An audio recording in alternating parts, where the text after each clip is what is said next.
kids. It's time to get some SML podcast all up in that.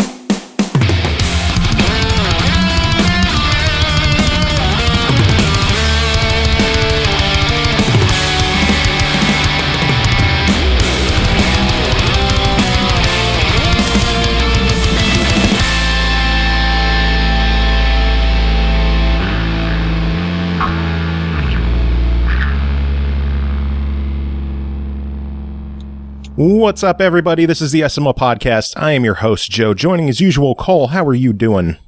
I am a dabbing unicorn in a sea of not dabbing unicorns. And if you want to get that joke, check out our Patreon. That dabbing, the dabbing unicorn of record that we were talking about is the third result if you Google dabbing unicorn. Yeah. So. But it's totally an original art piece. Yes. Suitable for... not steal. Yeah. Steal like an artist, guys. Steal like an artist. As you could tell, Tim Ekkebus is here. Chris Taylor's here. Pernell Vaughan is here. How's everyone doing? What day is it? Good. It's Tuesday. Yeah, Oh, no. Tuesday. PartyCast day. I can tell, yeah, you got to put stuff like this on your calendar so that you know what day it is. What calendar? I threw out calendars long ago. It is hard to keep track of what day it is anymore. I've been sleeping so much. I have a Breath of the Wild calendar in my kitchen. Ooh. I have to keep up with the dates because I have kids, and sometimes they have to do NTI, and sometimes they do not. I was about to say, what do they do? Oh, NTI, you mentioned that last week, too. Yeah, but we're actually not doing NTI this week because it's spring break. Woo, so spring break! We're free until next month. Woo! Spending in the millennials kitchen going to the or beach the shed. Break. Or even in the backyard. All the children at the beach. Do you know what my kids have done all week? What have they done all week? Played in the creek. Like little rednecks. Out in the creek. Yeah, I remember doing that. There's a difference between a crick and a creek. Yes, I know. They are in the creek. I like to say crick. But yeah, the little rednecks they have been running around like little barefoot maniacs. I say little, even though two of them are teenagers now. The youngest one's still little-ish. I was gonna say you could be little and a teenager. Yeah, I've seen people do it. They've been crazy. It was funny because number 3 the other day, I hadn't told them they could get in the creek. They'd been in the creek the day before, and I didn't think anything of it when they said they were going outside. And I stepped out to tell them to come in for lunch. And number 3 comes around the side of the house, and she is sopping wet head to toe. Everything about her hair is just hanging in big curly strings, sopping wet, water dripping. I'm like... Well, I'm not going to say her full name, but I said, number 3, what on earth have you been doing? And she said, having fun. And I was like, get your little ginger ass in here and dry off. Go get some lunch.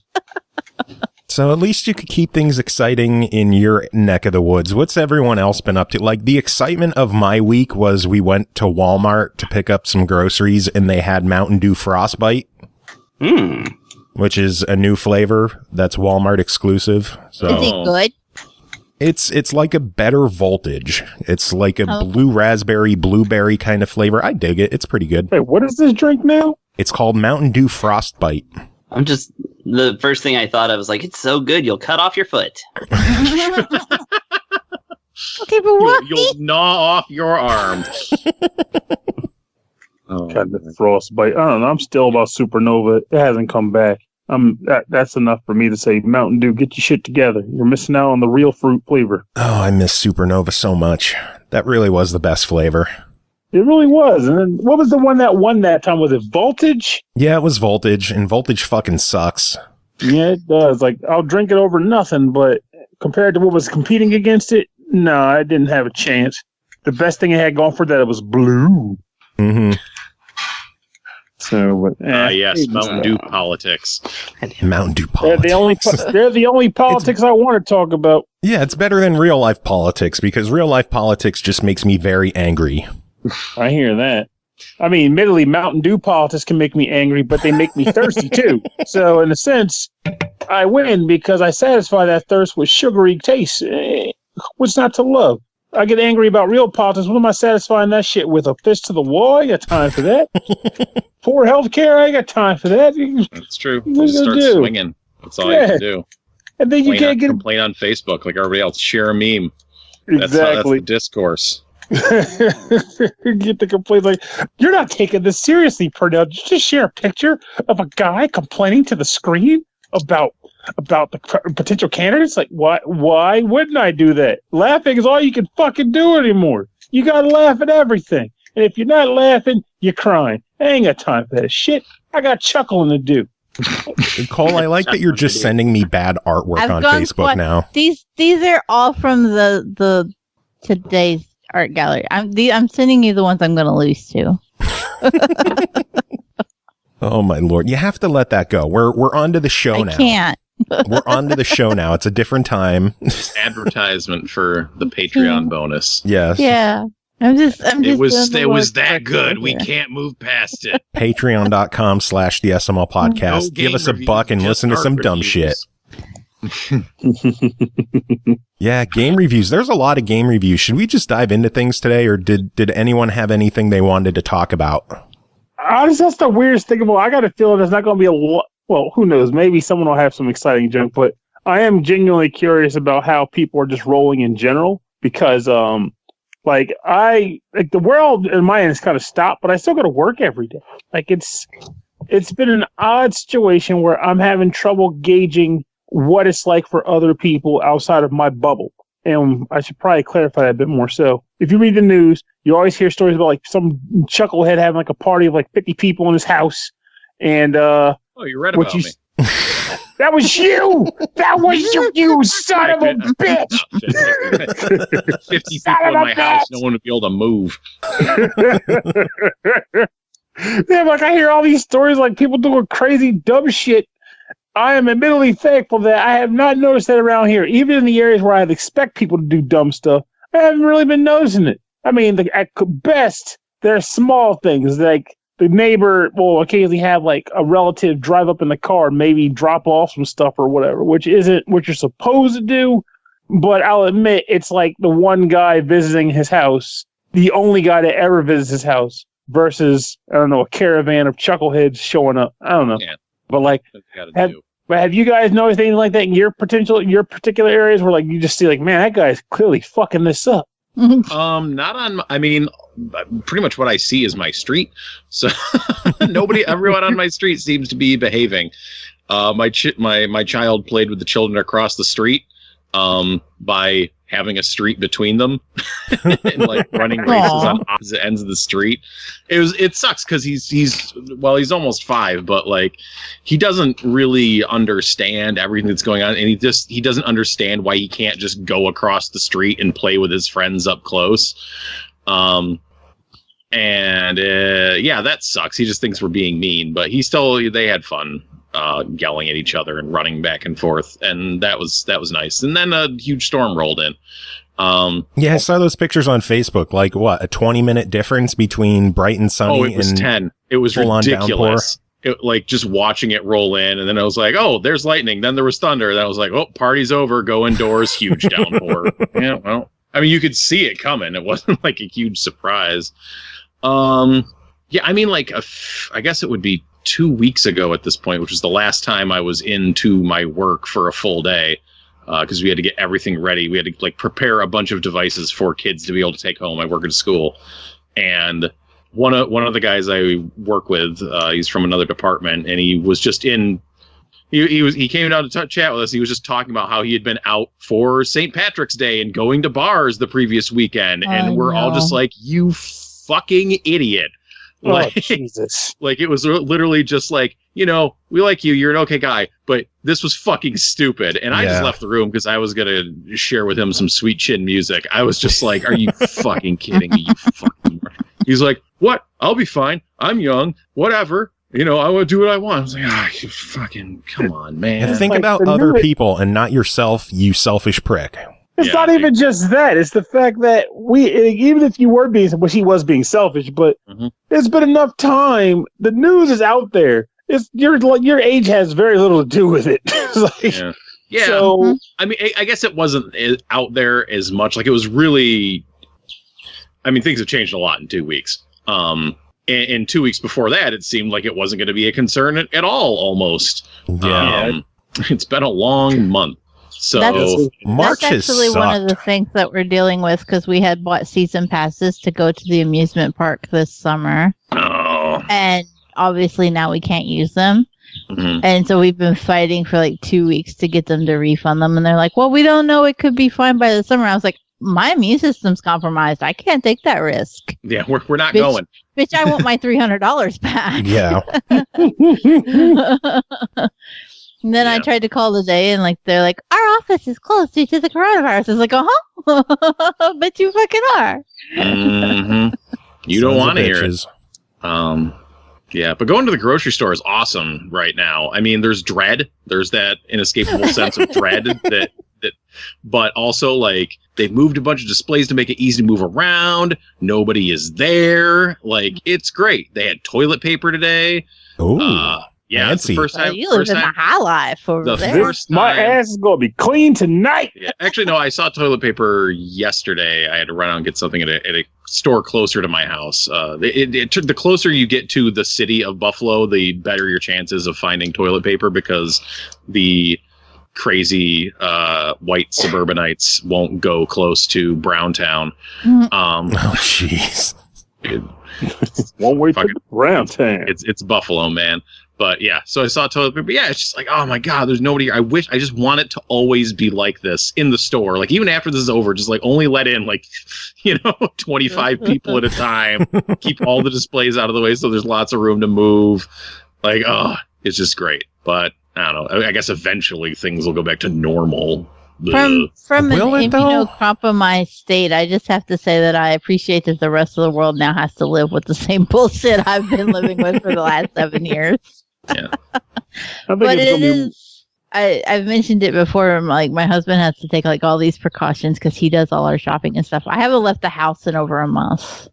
It's horrible. Jeez. that would drive me cuckoo bananas. The moment they were like, "There's a case in Kentucky," my husband was like, "Sit your whore ass down. You're not going anywhere." But Yeah, my wife baby, I basically thought you yelled were at me helping to go to make the grocery store run last week so she could get out of the house. I was like, all I'm right. stir crazy. I am. Yeah. And I'm used to like not going anywhere, but I'm still stir crazy.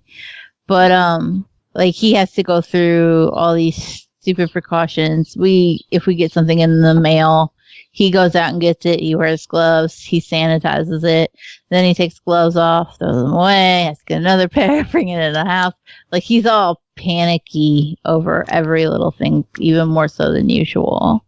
No, it makes I'm sense. not allowed to. Yeah, Might be I'm not allowed overboard, to. but better safe than sorry, I suppose. I'm not allowed to like put away groceries or even he's even handled like doing 90% of the cooking. He just doesn't want me to touch anything.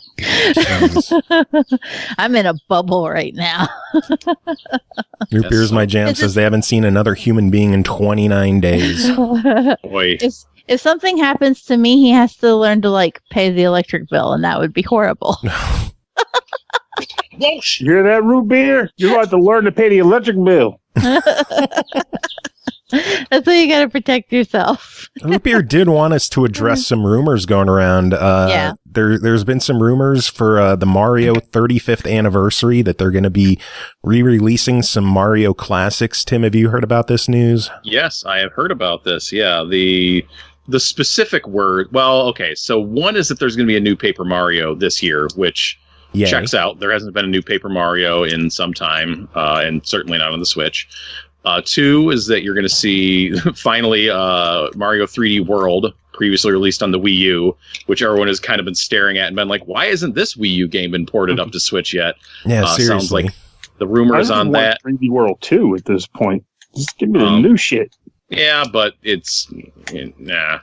Odyssey is on Switch. I don't know, but either way. So yeah, World, which not nearly enough people played because it was on the Wii U and is a tremendous Mario game. Sounds like that might finally be getting its port. And Mario Galaxy is the other name I have seen it named. I've heard that 3D World will be its own release, and then they're going to have a package of Mario 64, Mario Sunshine, and Mario Galaxy. Okay, and That's Galaxy what 2. I heard. Put Galaxy 2 on there. Why? Why are you leaving Galaxy 2 out? That's the best one. They should have all of them on there. Put all the fucking great. Mario games on there. Oh, fantastic. Me, except Sunshine. Sunshine is still good. It's okay. I love Nice to Sunshine, to be honest with you. I thought that game was great. I just Last say time- it's nice to see that Mario is finally getting some recognition from Nintendo. I mean, finally. Finally, some Mario games. Mario Like, I in some games. Like, I feel like my only real gripe about Sunshine, ultimately, when I was done with it, was that I just wish there was more like wacky world variety. Everything was island based. Like every world, they were different-ish, but they still felt ultimately more samey than usual, just because Yeah, they were. the whole beach theme and the whole everything revolved around the water pack. It's definitely a lot less variety than other Mario games, and I have not touched it since 2002 or whenever it came out. Just one power up. Because to me, the best thing about Mario is power ups. Mario World, hell yeah, I'm down. I'm down for all of the rumored stuff.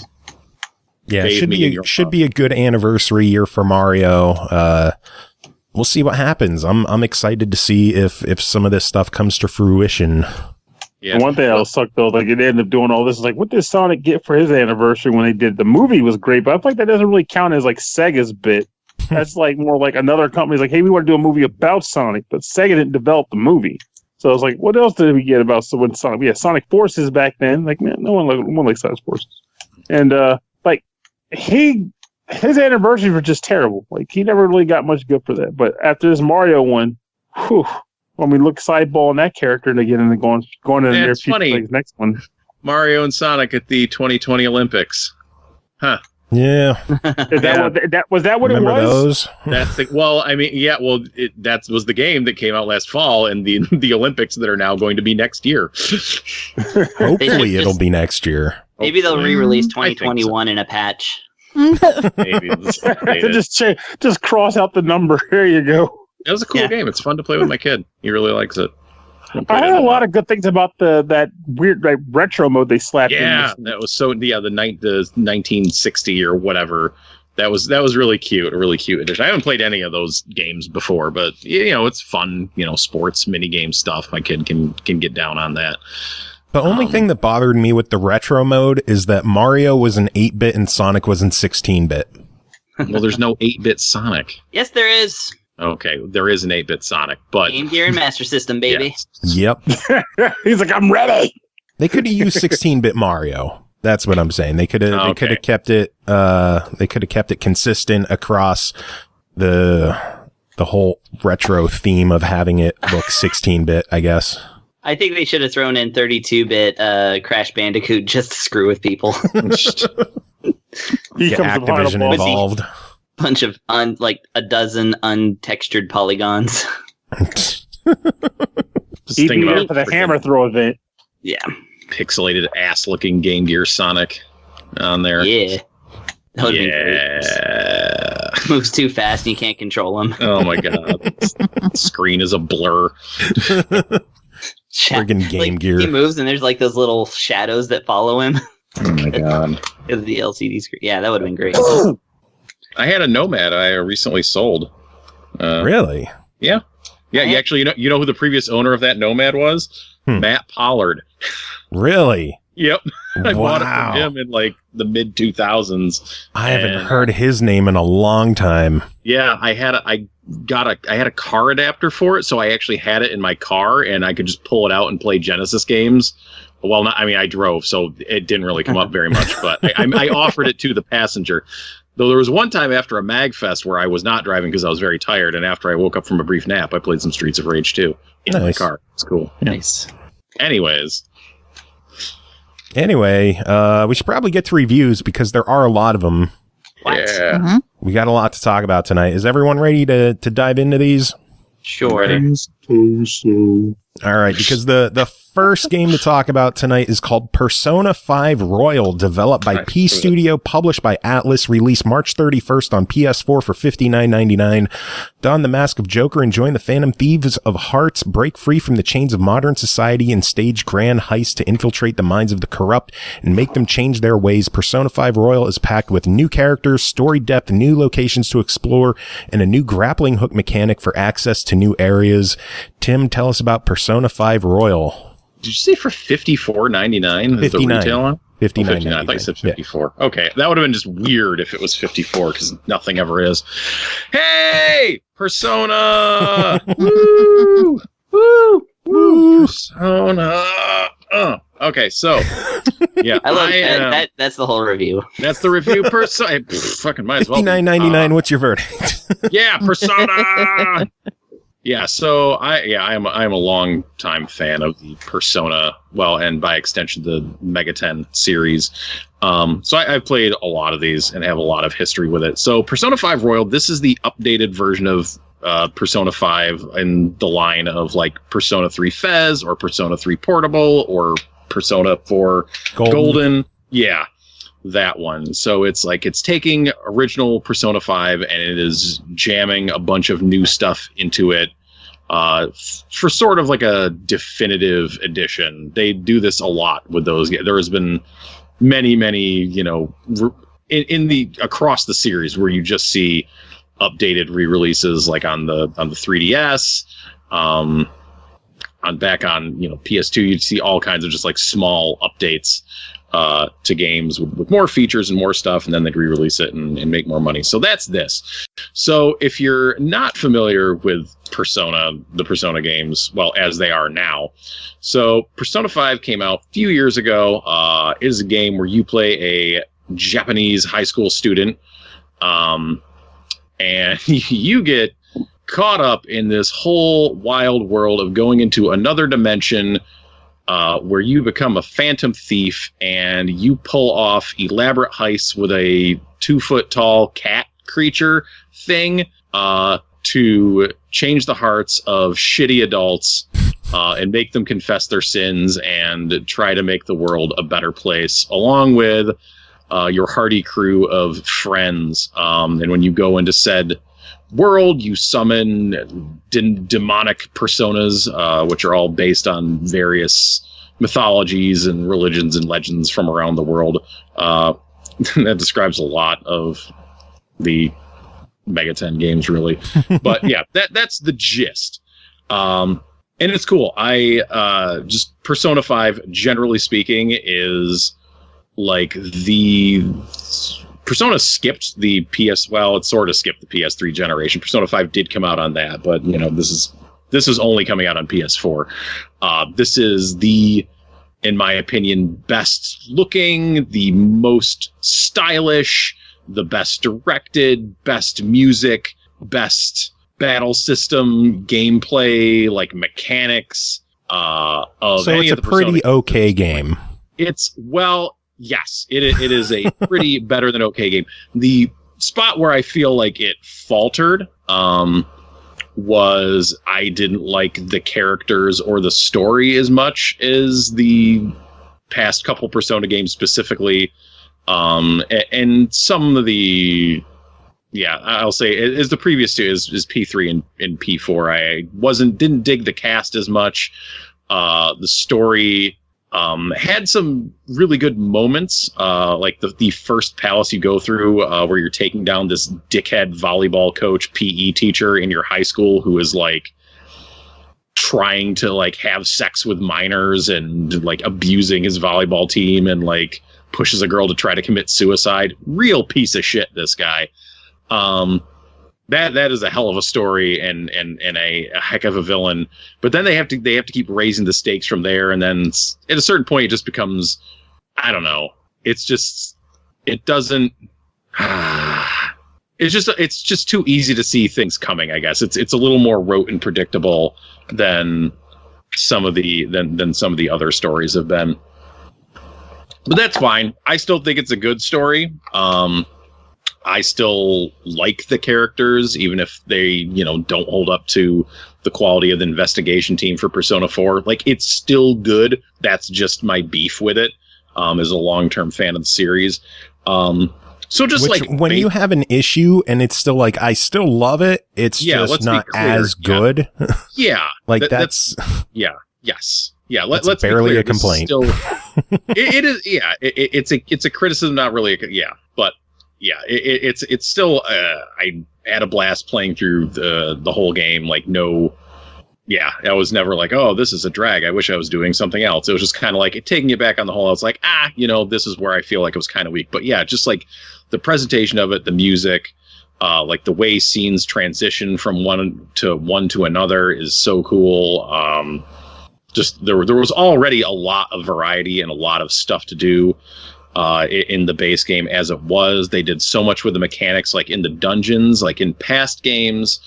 They've had like a randomly generated dungeon layout. These are designed and crafted for you to go into with stealth elements and puzzles and like secrets to find and all kinds of stuff. It's great. And they're way more fun to play through than just kind of running down hallways and trying to find stairways and exits and stuff like that. So that's all base Persona 5. We're here to talk about the Royal, the new one. What came out today? What is new in this game? So the kind of the big selling point, I guess, is like, hey, there's this new character who joins your party named Kasumi, and there is a whole new school semester added to the game with an expanded story and another palace. Like the base game has like 6-ish palisades, and this one has a whole other one. Wow, that's a lot. That's great. Where does this come into the story? Right at the fucking end. So yeah, it does not just like if that is just to make that clear, like that character she is in the game from very early on. Like she shows up like within the first week and you start interacting with her and you meet her and stuff like that. But like her piece of the story doesn't really take off until after everything else has happened, and there's reasons for that. But yeah, I was definitely bummed when I found out that like, oh, she's not joining my party anytime soon. She will not be. It's not some like character you're going to use through like the entire game. I thought that was a bit of a bummer, but just so you know what you're getting into, like that stuff, like the perhaps the most, I don't want to say the most interesting, but that stuff is at the end. You got to play through everything else to get to that, and no like saves don't carry over from the original. Well, because it's because they, the story has been reworked. Like if you just dropped in with an end game save and walked into the new stuff, you'd be like, what the hell is going on? This wouldn't work. What I do wish is that you could carry over like a game clear save with like your new game plus stuff. I think that would be cool, but it doesn't. And so it's a whole new game. But aside from that stuff that doesn't come into play, that doesn't come up until the very end, there's a lot of other stuff. They have added a lot to this game. It's a long list if you Google it up. But I will try to hit some of the highlights. So there's a new Thieves' Den feature, which is kind of a bit off to the side, which is a bunch of unlockable bonus content, and there's like a card game mini game in there that is just in there. It's just hanging out in there for you to earn currency to buy unlocks. That's like its own little mini game thing unto itself. In general, a big part of the Persona games is playing through your daily social life and building up your relationships with different characters. So now they have done a lot to give you more time to do that, to give you more ways to do that. Your cat doesn't yell at you to go to bed as much, which was pretty much a meme coming out of original Persona 5, is how often Morgana would be like, you need to go to bed. And you'd just be like, no, I just want to sit and craft some stuff or read a book or do something. I don't just want to go to bed. Leave me alone, cat. Eventually, like a whole new section of Tokyo will unlock for you to go to. which is a big deal because that has a bunch of new mini games and new activities to do in there and new shops and stuff like that. Just more variety. There's a couple new social links. I won't say much about those and where they go or what they have anything to do with for story spoiler purposes. Makes sense. They're there. I'm just not gonna. As far as combat and the dungeon exploration goes, all of the palaces have been reworked to some degree because they added in these little things, like when you mentioned at the top with the copy that they added this grappling hook. So they put in this grappling hook, which it's in some normal area. There was a lot of me playing through this, me and my wife sitting on the couch and playing through this game and being both looking at each other and being like, is this new? Is this new? Do I remember this? She's played through the original 3 times. I haven't played it since it came out, 3 years ago. But my feeling is that they added some grappling hook points where you could just get up above enemies in palaces and just dive on their heads. But mostly, there's new areas with new secrets. They added these things called will seeds in each palace, which if you find all 3 of them, you get a unique item. There's new personas to get throughout. They have added, so all the personas now have these extra traits. There's one where it's all of their electric attacks cost half as much magic, or they have a bonus against this defense, or this, or that.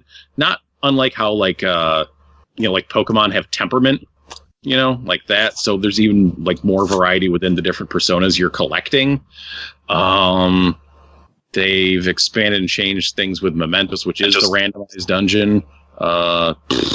There's a lot of stuff. There's a lot of tweaks to. There's tweaks to what you can do with fusion. There's challenge battles in the Velvet Room. There's just So it got dungeon. A full overhaul. This isn't just a couple of minor tweaks. No, it's not a couple of minor things. It's a lot of things, and that's not even everything. The whole list just goes on and on and on a bit. It is stuff to change the whole 100-hour experience of playing through this game, to change it up and make it different. There's a lot here. And there's new music. That is super freaking important. There's a bunch of new music. There's a new battle theme, which is not as good as Last Surprise, but what is. There was a free DLC that came out today that we were messing around with a bunch of new costumes. And when you change the costumes for your characters, it changes the battle music. So there's costumes from Persona 3, and then it plays the Persona 3 battle music, Mass Destruction. Or there's Strange Journey costumes, and it plays music from Strange Journey, and all through Persona history. That's cool. Or not Persona, just Megaten history. Yeah, just and it was free. So that was just a cool thing to mess around with.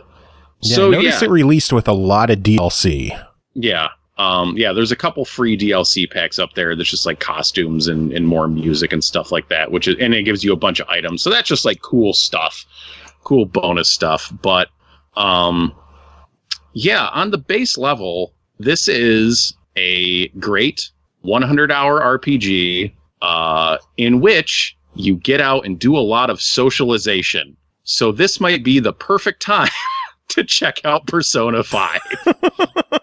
There might not be a better time or a more appropriate time to play an RPG that leans so heavily into socializing with other human beings. Drop it! To replace perhaps a void in your life right now.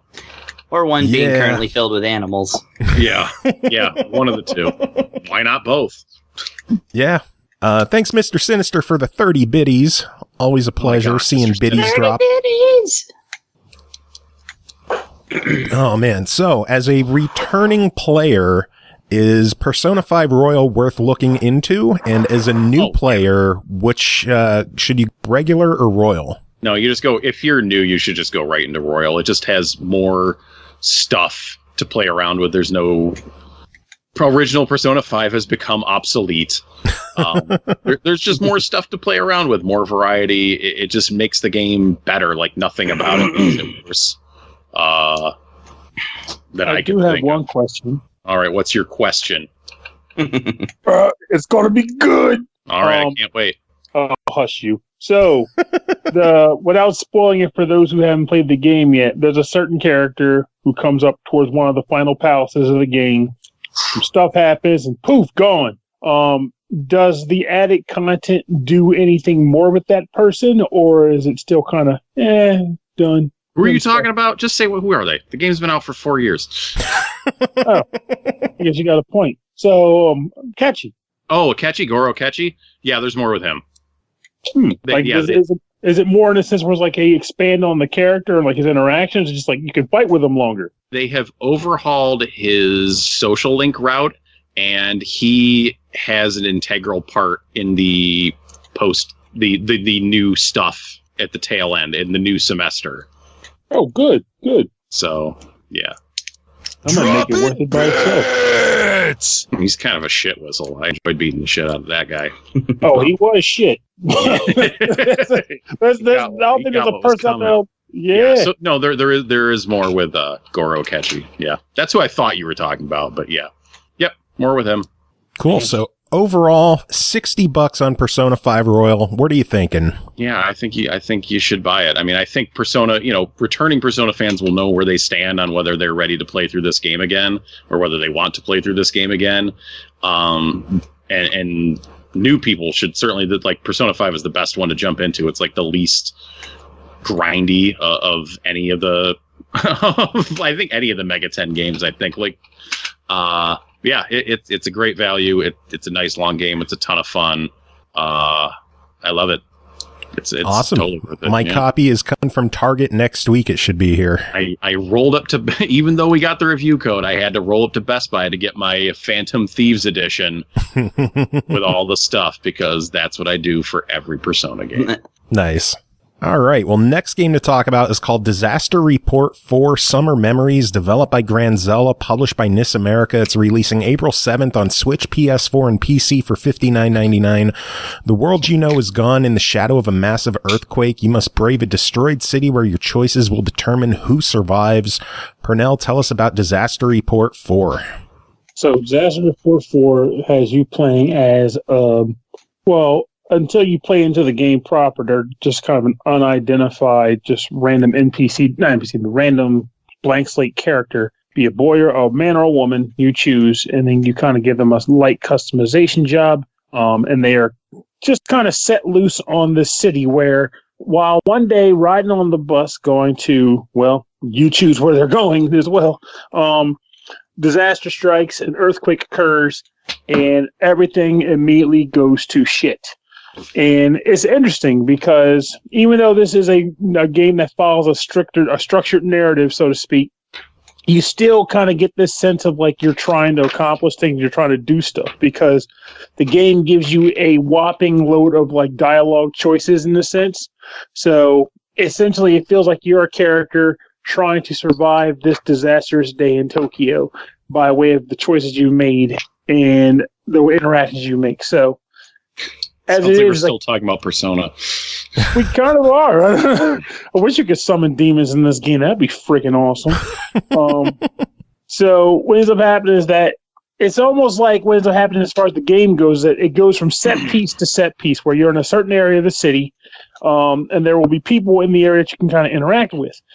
So a lot of the time it's just going to be just generic dialogue. Like, oh no, why is my baby crying? There's a fucking earthquake. I don't know. Or just general dialogue. But every once in a while you'll come across an NPC that has more, let's say, vibrant dialogue, more content to what they have to say. And they'll have a discussion with you. You'll have options to provide choices and responses to them, which will lead the dialogue in the conversation to just a general point to understand more about that person. And then other times still, you'll come across situations where you'll talk to a person and they might end up leading you down the road like a side quest or a mission that you need to fulfill in that area in order to make progress in the game. It can be something simple like talking to a poor man who lost his job. Why he's concerned about that during a disastrous earthquake, I don't know, but he is concerned. So there's a lot of people who lost their job now. Oh, yeah, but let's be honest here. I think this situation is one thing, but I feel like if we were living through the kind of earthquake disaster situation that Disaster Report 4 has put you on, the job will wait until I'm somewhere safe. Like, I'm more concerned about not dying and getting out of this environment to be concerned about my job at that moment. And it also is an interesting thing about this too, is that, which is like a parallel to our current situation. Some people might be thinking, oh, this is a bad time to release this game. I mean, it's Disaster Report and we're living like in the middle of a worldwide pandemic. But I will say one interesting tidbit about this game, aside from the fact that there are two completely different catastrophic scenarios taking place, this game feels kind of nice in the fact that they make your player character feel like they have an option. They have goals. They can try to get to safety. They can ultimately kind of exchange words and dialogue with the characters in the game. Because while it is a strict narrative that's being played out, you still have dialogue choices that can impact your morality levels, because there's a morality and immorality system in the game. You can just kind of see how these players' stories take place. Like if you play a typical JRPG, for like, well, Tim just say you just played Persona 5, right? The game has a structured narrative. You know how it's going to end because it's written that way. But as you're playing the game, you still feel like your choices and your actions impact that world. So though it's written in a certain way, you still feel like you're a part of it. And I think this game takes care of that in a way too. You meet people, you want them to survive, and sometimes they don't. Not everybody makes it at the end of Disaster Report 4. But you still have hopes for some people, and others you want them to get fucked, and that's fine too. There's some pretty crappy people in this game. Just like real life. Just like real life. One thing I like about this game for sure, though, is that when you're running around in environments, so like I said, there's a lot of scripting that takes place, but until you've played it for the first time, you don't know what a lot of the scripted stuff is. So you might be running around like an area of the city, like the area they put you in, and out of nowhere, the ground will start to shake, and the entire building will just start to collapse in front of you. And that is problematic because if you're under it, you'll die. It will actually kill you. Yeah. Advice for real life as well. If a bomb falls near you, it may be problematic. It will kill you. It will kill you. Oh my gosh. Don't die. If this building's a rocket, just get the fuck away. Oh. Now, forget.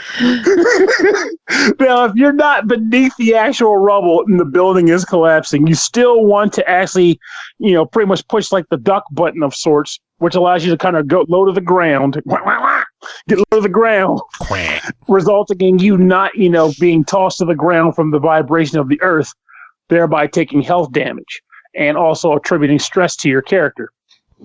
So I've never let my stress get to a certain height to know what is really going to happen if you get too stressed out, because it's fairly easy to relieve yourself of the stress. Over time, it'll go down if you're not in stressful situations, or every time you go to a save point and rest, you'll also clear your stress slate as well.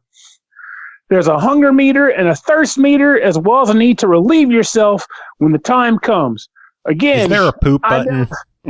There's not a poop button, but you can look for toilets and shit in them. Nice. Oh, jeez. I have to say, though, it was the perfect opportunity. Now, again, just like in real life, I never let my character go to the point where they had to poop and didn't poop. So I don't know what happens. Just like in real life. Just like in real life. So I don't know what happens to your character if you don't relieve yourself. I don't want to know what happens in real life. Nope. Have no desire to find out.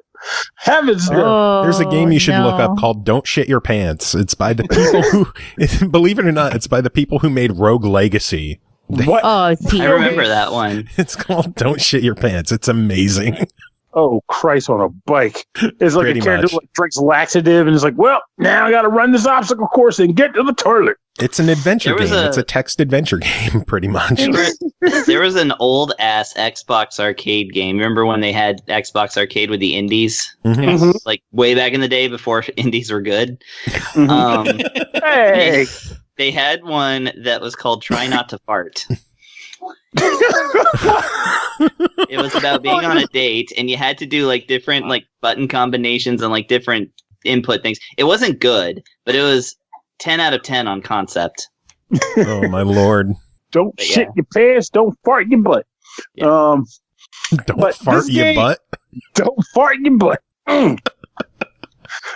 Now, this game, honestly, I did find myself enjoying the process of once I realized that this wasn't like some open world exploration game, which, to be completely honest with you, I've known about disaster reports since way back in the day, but never got a chance to play any of them. So I always assumed that they were open world exploration games with the need to survive.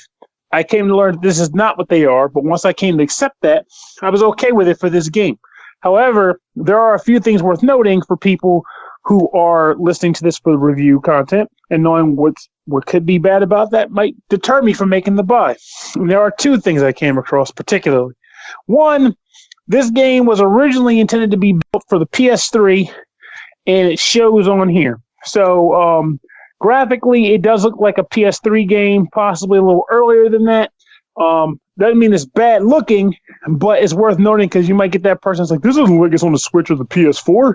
Like, well, yeah, because it was a game that was in development for a long time. So there's that. And the other thing is, I don't think this happened. This only happened once, but I'm just going to note it in case it happens at other points in the game too, which is that I feel like some of the, let's call them quest event triggers, aren't 100% accurate. So, give you an example, or the example that came across in my playthrough was early in the game. I was in a department store, and the owner was missing.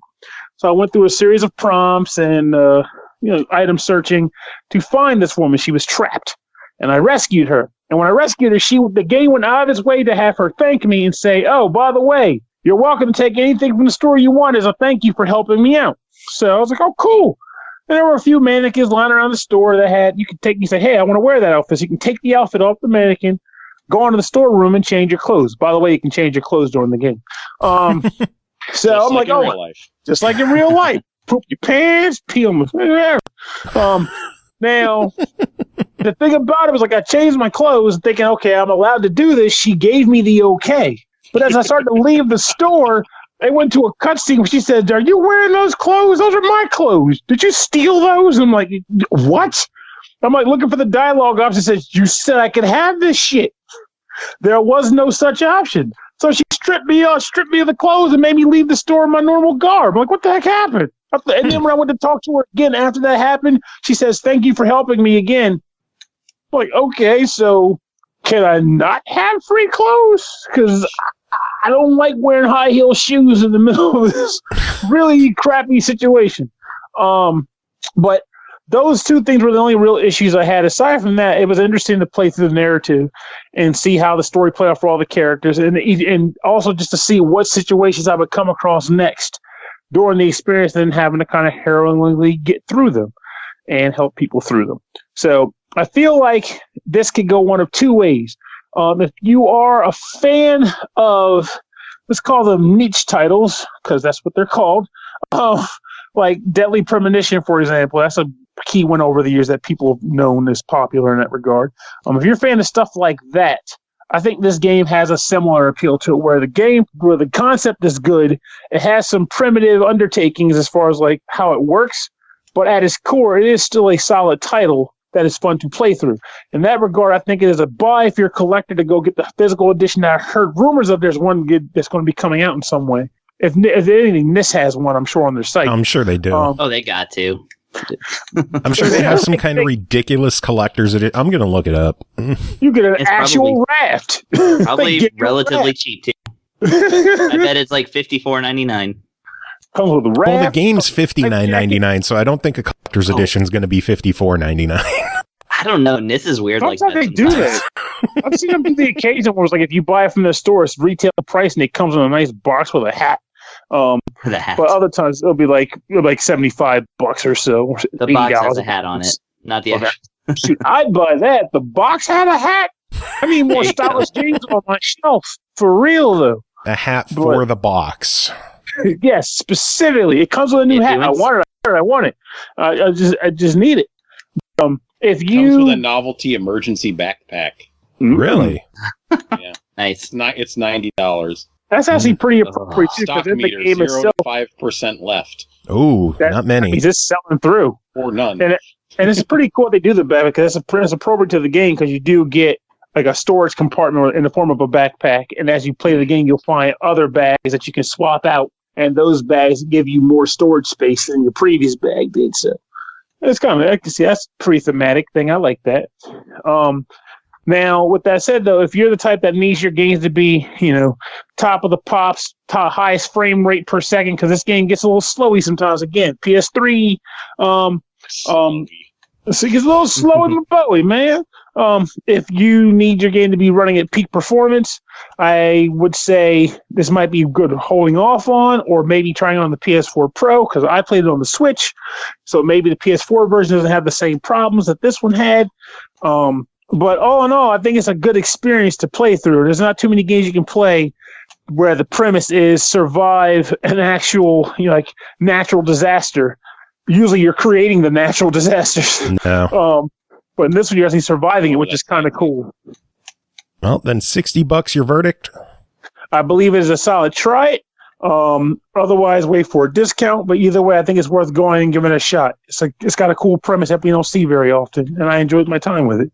Or go buy the backpack edition. Oh, sweet backpack. You only got 5% time left.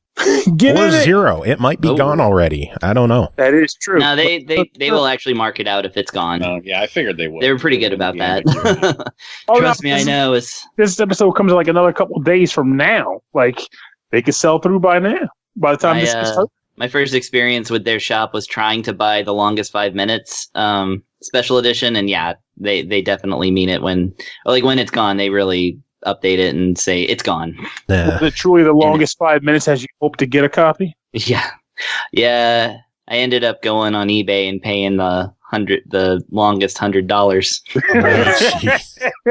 The most expensive $100. There we go. The priciest $100. Oof. I'm distracted. I couldn't make that joke right away. It's okay. The feeling was there. We all felt it. Thank you. Well, don't get too distracted, Chris, because you're next. Because the next game to talk about is called Panzer Dragoon Remake, developed by MegaPixel Studio, published by Forever Entertainment. Released March 26th on the Switch for $24.99 as a timed exclusive, so it will show up on other platforms later. On a far lone planet, you encounter 2 dragons awake from an ancient times.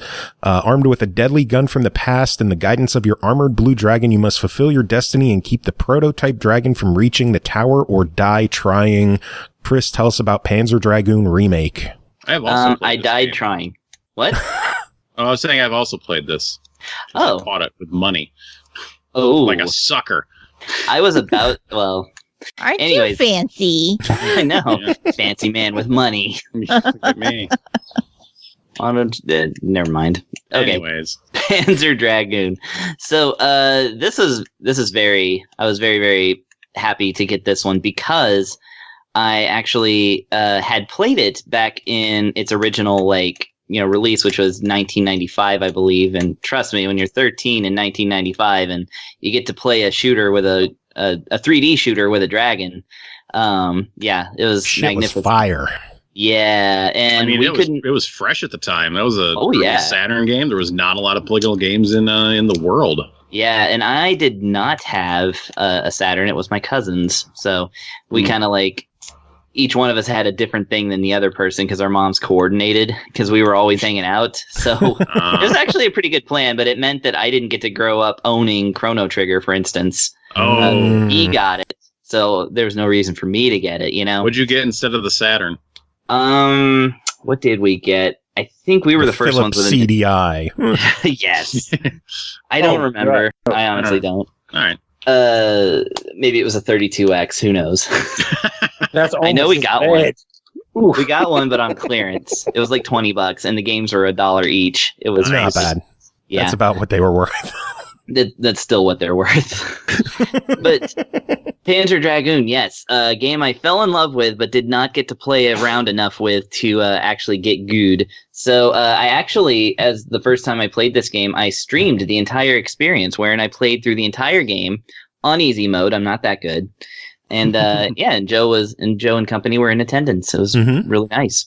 Anyway, So this is a remake of the 1995 game, but this is of course, remakes, I've always said, kind of fall into two categories. One is where they completely remake the game from the ground up and, or change up things like on a base level, like mechanically.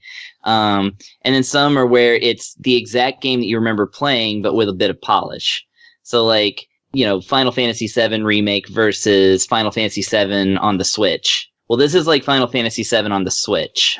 It is a very polished and like completely remodeled game where they drew in basically, I think they used also some like previously long lost source material from the original game or something like that. Somebody in chat was telling me about this and I didn't listen because I was shooting things. Apparently it uses assets that were like kind of dug up out of the wherever Sega buried all the Saturn stuff. And like basically it looks like I funny enough was in researching this, I was playing it while also watching a YouTube video of the original game to see like what maybe they changed in the content, which by the way, not very much at all. And I was just like looking at the two like side by side on my two monitors and was like, holy jeez, they really made this look better. It is bright and shiny and HD and like super detailed on the Switch, and it looks magnificent. But the way that the dragon moves, the way the enemies move, the way that everything in it moves, besides the fact that it's a smooth like 60 frames a second or whatever modern standard is, and no slowdown or anything like that. Besides all of that, it actually moves like it's a game made with 12 polygons like the original. So it's like, it's this really interesting cross-section of being able to, of like playing like the original, but looking like a brand new kind of game. Like it's a weird place that it falls into, but that was like basically the best way that I could think of to want to play it, especially as somebody who wanted to experience the original and was kind of denied it in certain ways. So the point of Panzer Dragoon is that, the story is, there's no text in the story whatsoever, I think, except in the ending credits or whatever.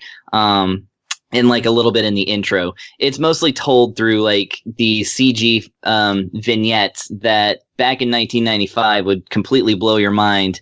But in 2020 is just kind of like, you're like, okay, I kind of get the gist that there's something going on here. And, but back in 1995, of course, that was deep lore, probably written in the instruction book.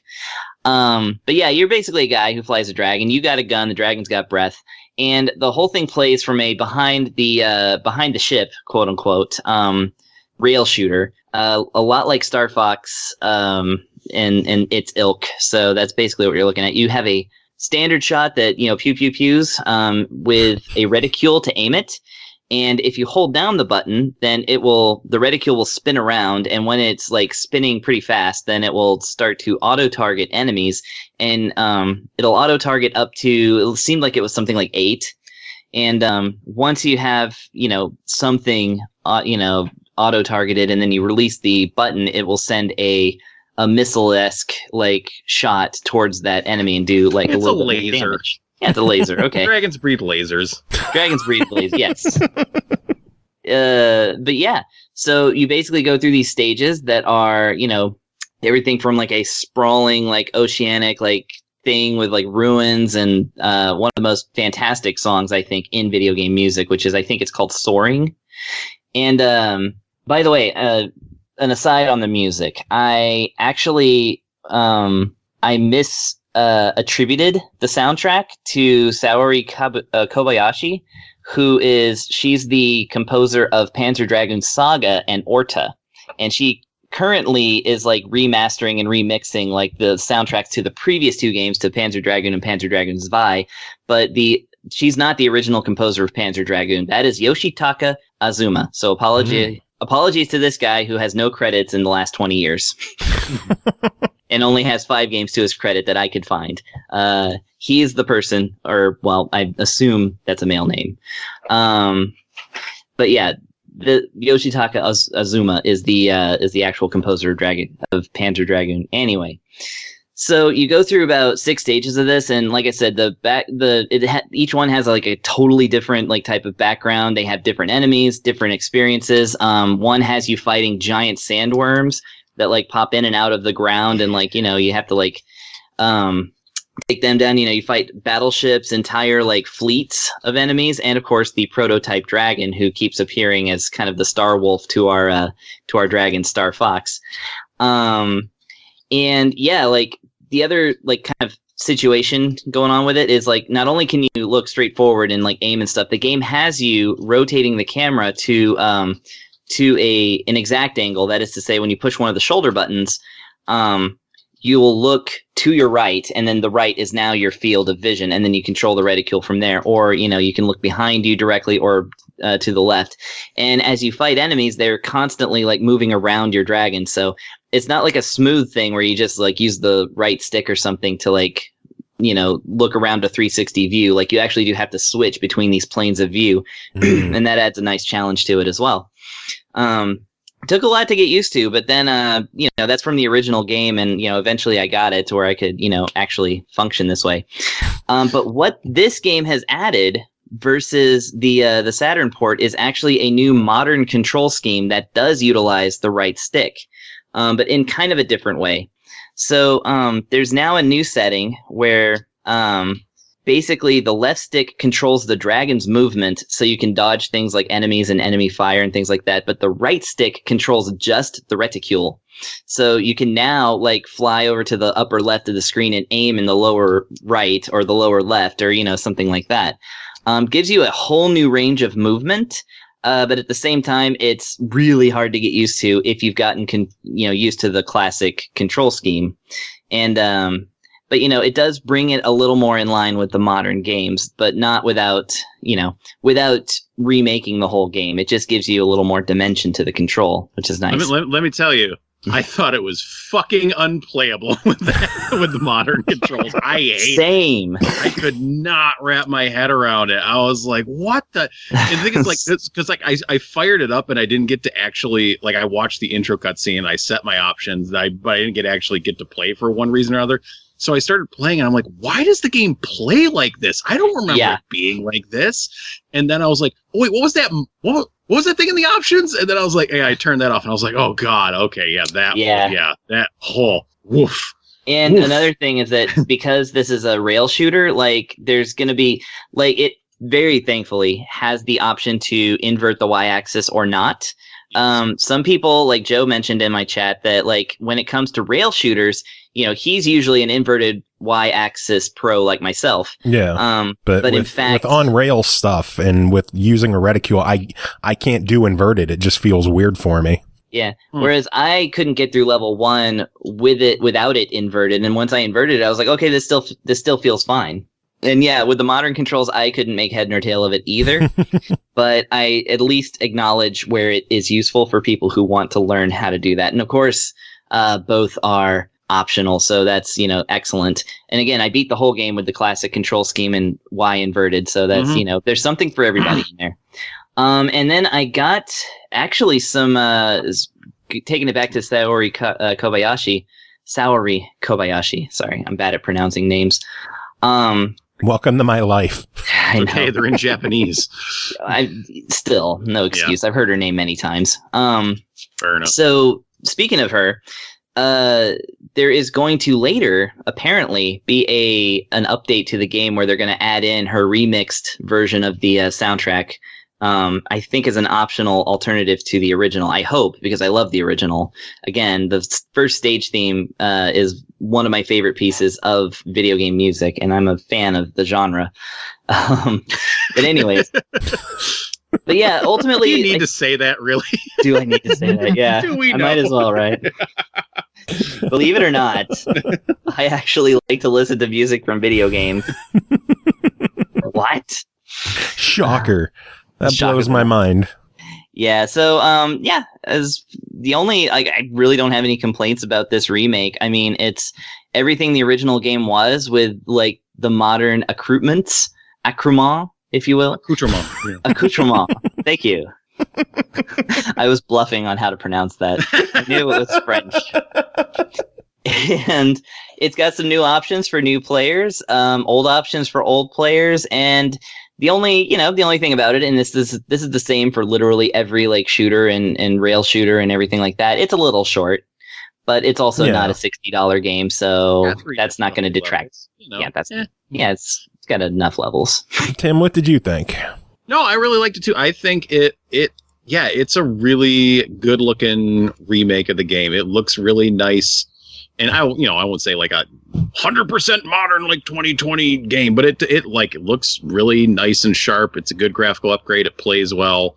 I'm really happy at the prospect of possibly getting more Saturn ports, and especially that one other Panzer Dragoon game that costs like $500 to own. Well, yes. More than that now, which I used to own. And I did play through it, and it's a phenomenal game. So I'm hoping that we'll get more. But yeah, I think it looks great. And yeah, it might be a little on the short side, but there's not really a lot of 3D rail shooter games of this type anymore. It's a little outdated now.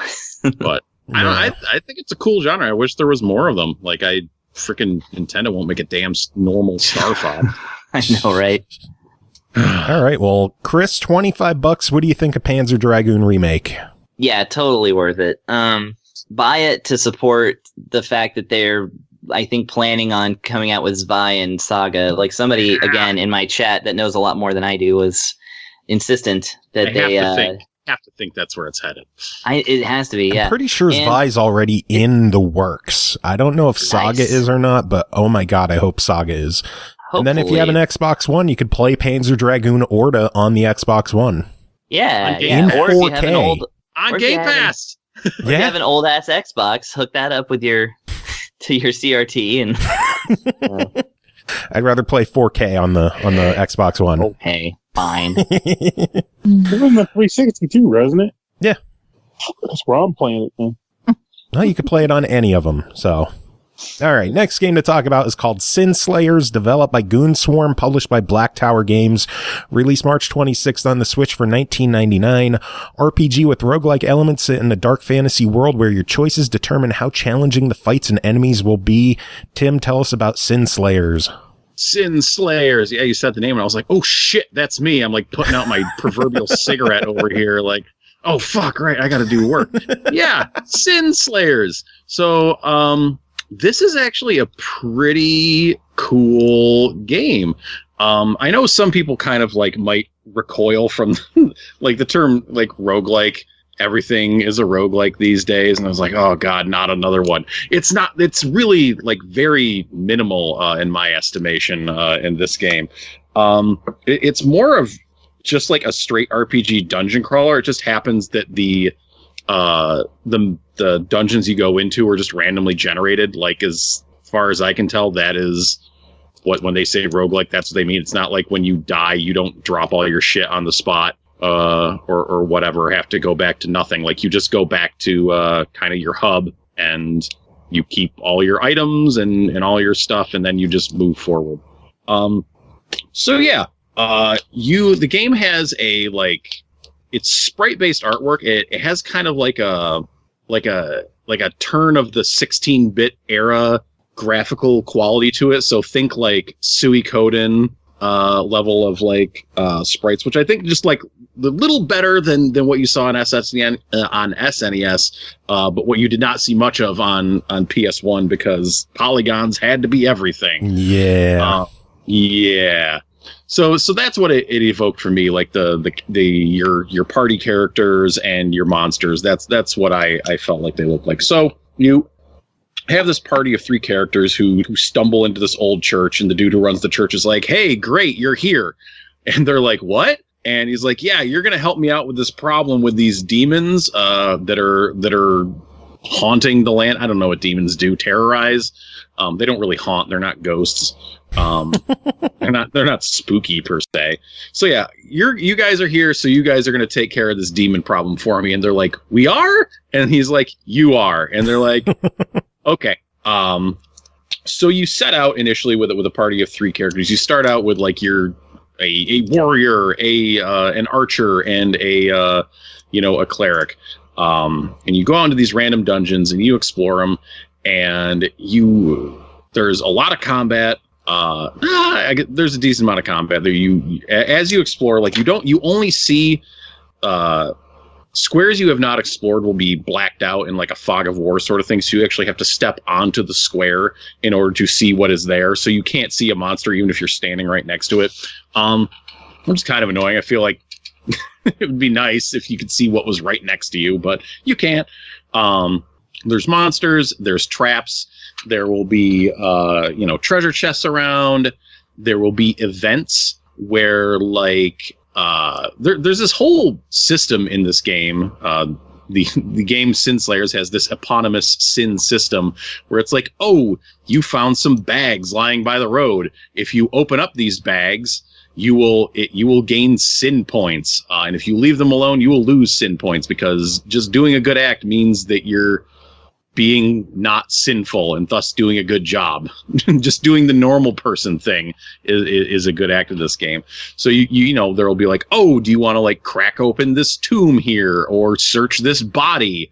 And doing any of those things to try to look for items or whatever will increase your sin meter. And as you increase your sin meter, enemies in the area will get more powerful, and things will generally get more hairy. But let me tell you right now, just never fucking sin, because it's never fucking worth it. This is advice, again, for real life and for the game Sin Slayers.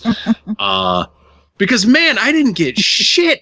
It was never worth it. Like, 90% of the time when I was like, okay, I'm going to search this body, I'm going to overturn this crypt, I'm going to look through these bags. Anytime I did that, like, I found either nothing, or I got attacked by a monster, or there was a trap there and I fell into a trap and took some damage or got poisoned or something. It was just like, there was never enough reward for sinning to make it a thing that really felt worth it. Which was weird, because it seemed like being titular to the game that it would be more integral. But either way, that aside, everything else that's going on here is pretty cool. So you get into battle and you have your 3 characters. There will never be more than 3 monsters on the other side. Your characters they build up as they start battle. They will build up a rage meter, and then you can expend your rage in order to do like certain abilities you have will cost rage in order to do.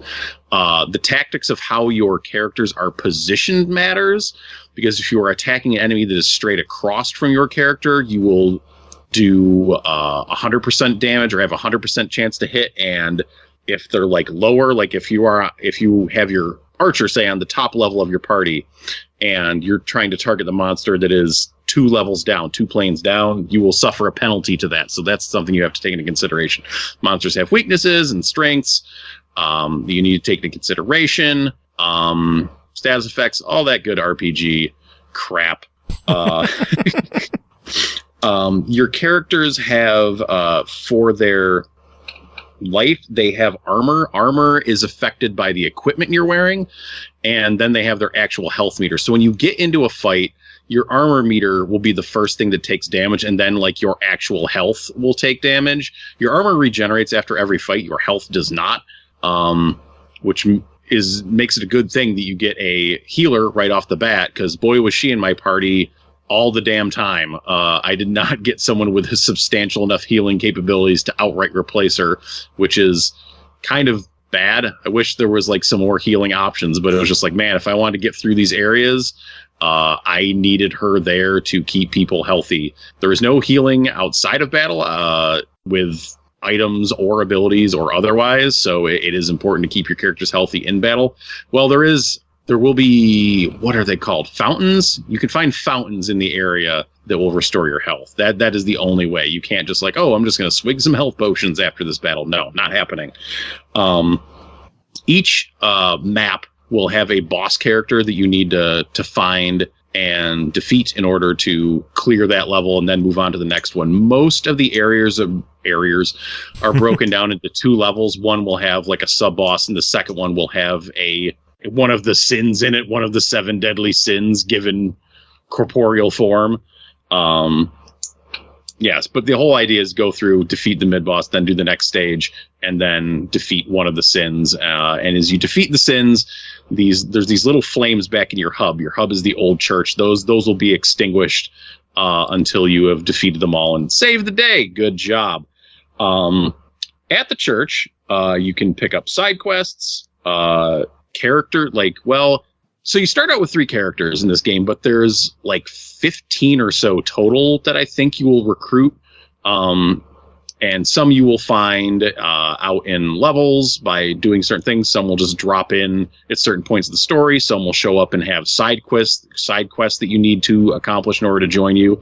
And you end up with a really good variety of, like, okay, you start out with like kind of those basic 3, but then you start getting like different melee classes. You start getting different magicians, different DPS type characters. So you have like a bunch of different characters you can mess around and experiment with. And the way that experience and leveling works in this game, like obviously when you beat a battle, you get some experience points. But once you get a character to level 2, you can start using these gems to level up your character, and they max out at level 5. So like my first couple characters, like when I was just kind of like farting around and trying to figure out how everything worked, I was like, oh, I have these gems. I will use these gems. Oh, my character is now max level. Boom. Just like that. And you will also need to use gems in order to unlock their skill tree, which took me a while to figure out that I was like, man, I don't have an item to do this. I wish I had more abilities. Oh, wait. And I'm like looking at the description. And I'm like, okay, I need this gem. Says it's sold by merchants. Well, I'm like, well, the only merchant I have this merchant here, and then the blacksmith that sells stuff. And then I was like, oh, the blacksmith sells these gems that I need to unlock all this. So I'm going to buy I'm going to buy a ton of them right now to unlock this shit for all of my characters.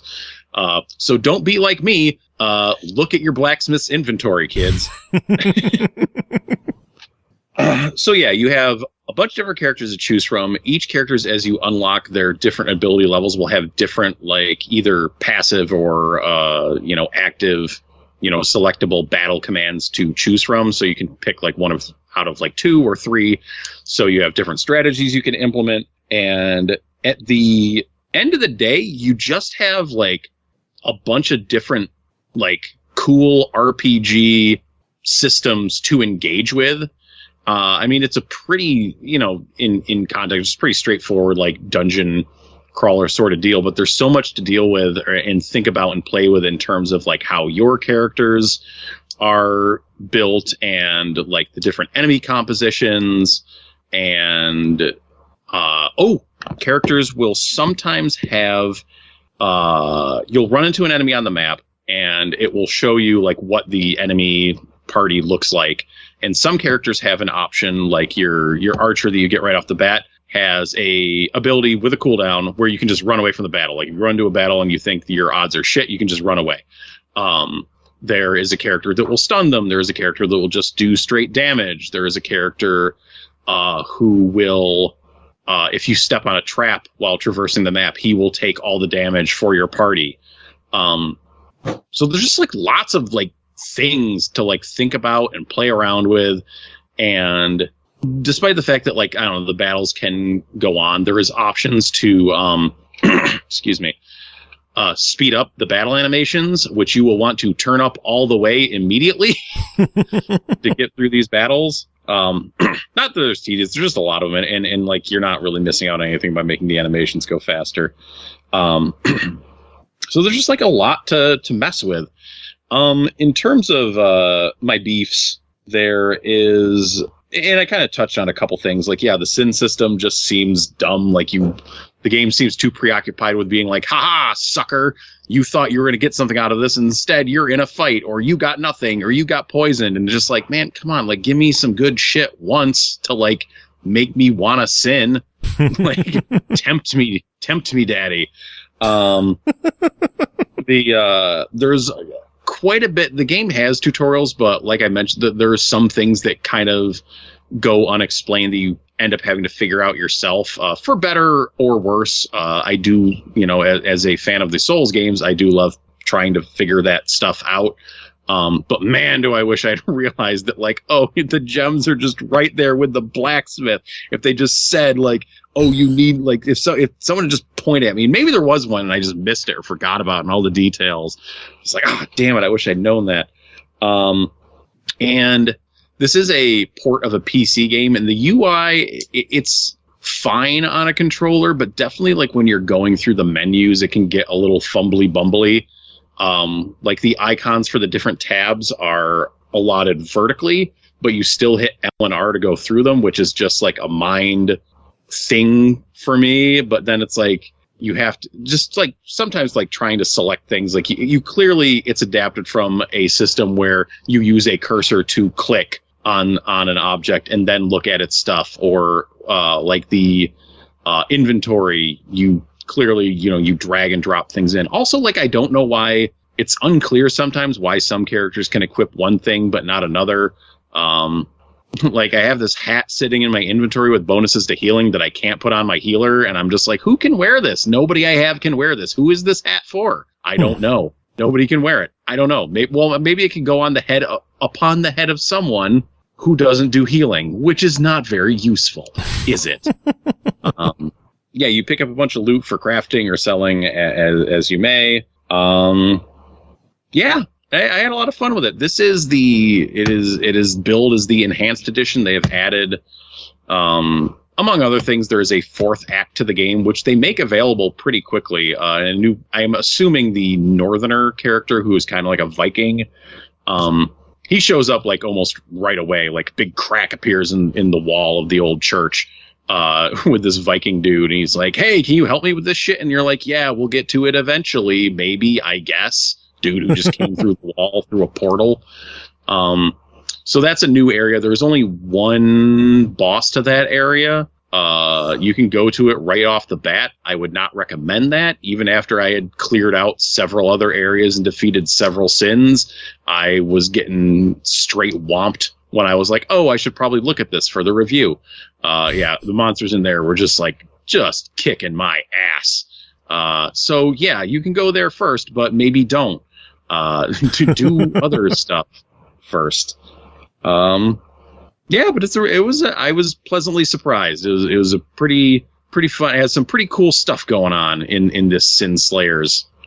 Nice. So $20 on it. What's your verdict? Yeah, I think it's totally worth it for like a little. I mean, there's tons of RPGs out there that you could dive into, but this has got some like different stuff going on from all the others, and that definitely makes it appeal to me, even if it's a little like kind of messy or a little weird or like a little clunky at some points. Like, doing new interesting stuff is always going to catch my eye. All right, sounds good. Well, Tim, that is it for you. Did you want to stick around, or were you going to get going? No, I'm going to go to bed. Gotta go get some teeps. I got to stay on a schedule, man. Got to stay on the schedule. All right, well, we'll let you get going. Thank you as always for being here. Yeah, good night. No, I don't have final words. Don't ask me. Bye. All right, works for me. Next game to talk about is called One Step from Eden, developed by Thomas Moon Kang, published by Humble Bundle, released March 26th on the Switch for $19.99. One Step from Eden combines strategic deck building and real-time action with roguelike elements, allowing your character the chance to carve a path of mercy or destruction. Fight alone or with a friend in co-op as you cast powerful spells on the fly, battle evolving enemies, and collect game-changing artifacts. Can you make it to Eden, or will your destruction be imminent? Pernell, tell us about One Step from Eden. I can tell you, I ain't making no friggin' Eden. Holy cow. This game is very difficult. But let that deter you from giving it a chance, because I'm going to say this game is exactly what I was hoping it would be, and then some. Originally, I came across this game at MagFest, actually, I want to say 2 years ago, and it was on my radar ever since. So when, of course, when the review time came, I was like, oh, when the game showed up on the eShop, I was like, oh man, it's finally coming out. So, of course, I was concerned. I was like hoping that it still held up, and it did. What the heck am I talking about? Well, One Step from Eden is basically what you get if Slay the Spire and Mega Man Battle Network had a baby. Along with a bit of tweaks and turns. So for those, I can hear Cole frantically Googling this game because you mentioned Slay the Spire. You have my attention. All right, don't go nuts now. I don't need you being like, Pernell, come out to my house. I can cut you.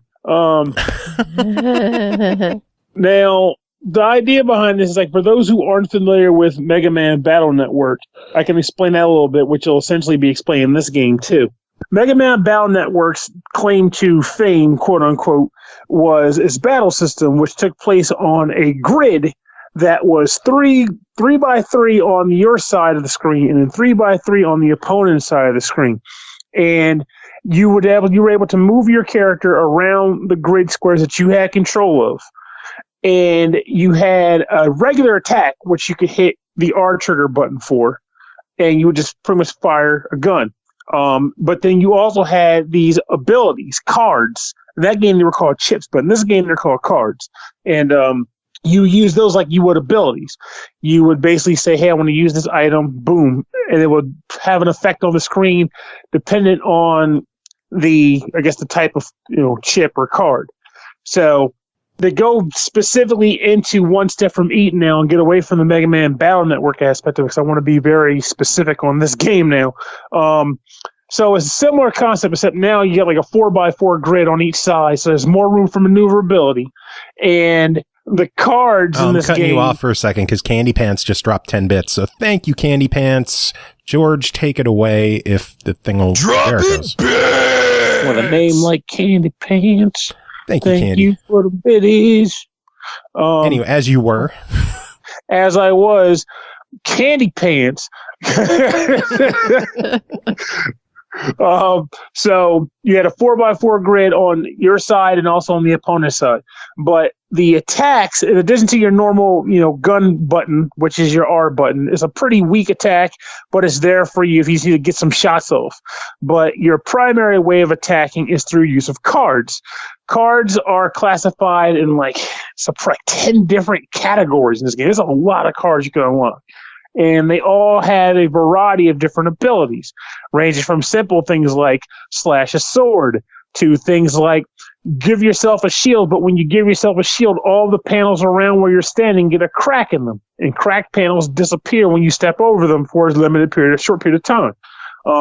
You find yourself in this weird situation where you're trying to balance out how you use your chips and what they do in order to do so. But here's where the rub is. You don't get to plan your deck like you would in, say, like Battle Network. In this game, you choose your default character. You start with one, and as you play through the game, you unlock more. But that character starts with a few types of cards. And as you beat levels, or as you win battles, rather, there's no levels in this game, so more just like worlds. But as you win battles or go to shops or wherever, you get new cards. And when you get new cards, you can either put those in your deck and have them occasionally come up, or you can just outright get rid of cards to try to color your deck. So you're building it on the fly. But the cards you're getting with which to build the deck, at least in these scenarios, aren't chosen by you. They're just, here's a card you won. Do you want this card or not? And you have to kind of just be like, okay, make sense of this. Make sense of it. Now, how you actually use them in the game is interesting, too, because you have the entire deck at your disposal. And as you're running around the map, dodging attacks and trying to land attacks, you start out with 2 cards in your reserve pool and a mana cost that is attributed to each one. So if you don't have enough mana to use the cards, you can't use it. But when you do use the card, it gets to your discard pile, a new card comes up, and you run through your entire deck in this fashion. When the deck is expired, it gets shuffled, and it's redealt out to you. You can play the cards again. And, of course, if you decide, I got all the cards I've wanted to use this round, I want to shuffle a deck now, you can choose to do that too, but you're kind of wasting time because it takes time to shuffle a deck, so you don't want to willy-nilly shuffle your deck if you don't have to. Now, what's interesting and what makes this kind of challenging, though, is the fact that whereas in something like Slay the Spire, if I remember correctly, Cole can catch me if I haven't played in a bit. Slay the Spire is still technically turn-based. So when you're looking at your options, like, okay, I want to use this card right now or this card right now.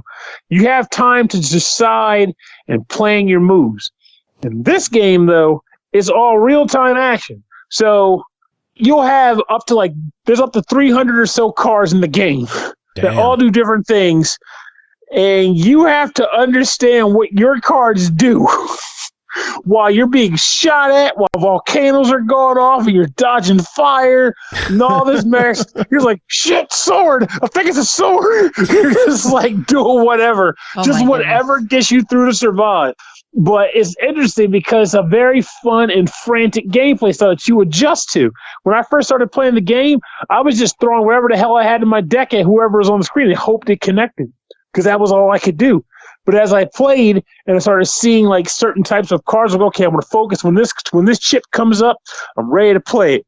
Or I'll lay back for a bit and just kind of dodge and just kind of get an understanding of what I want to do with this thing. Maybe I can plan the move out better. Because there's all sorts. There's cards that lets you manipulate what the enemies are doing. Like, the enemy can be in the back row. There's a card that says, no, shoot him to the front. And if you have a chip that goes with that, it just punches the guy. You can go push him forward, punch him back, and then do an attack that hits him in the back.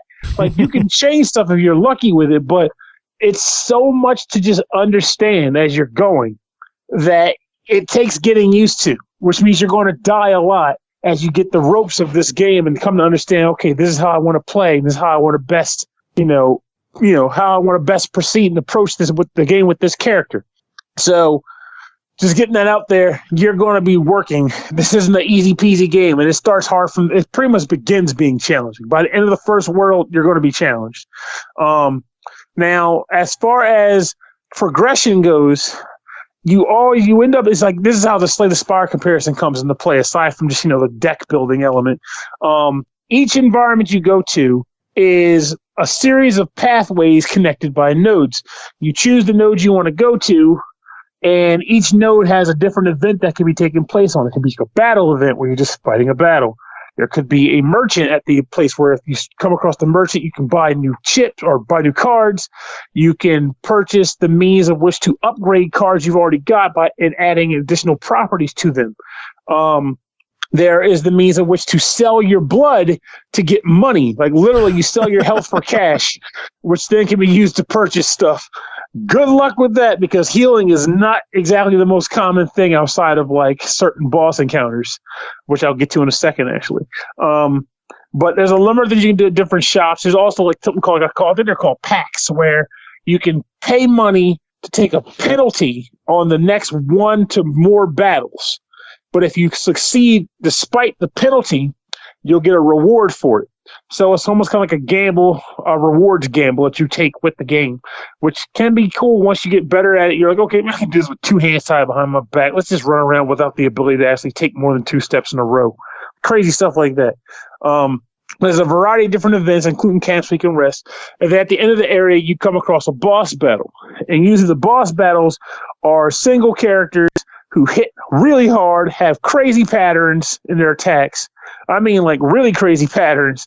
And ultimately, you're going to break your balls to win against every one of them, even the first bosses you tend to see. But when you do win, you have the option to kill them or spare them. I have never killed them because I am not that kind of guy.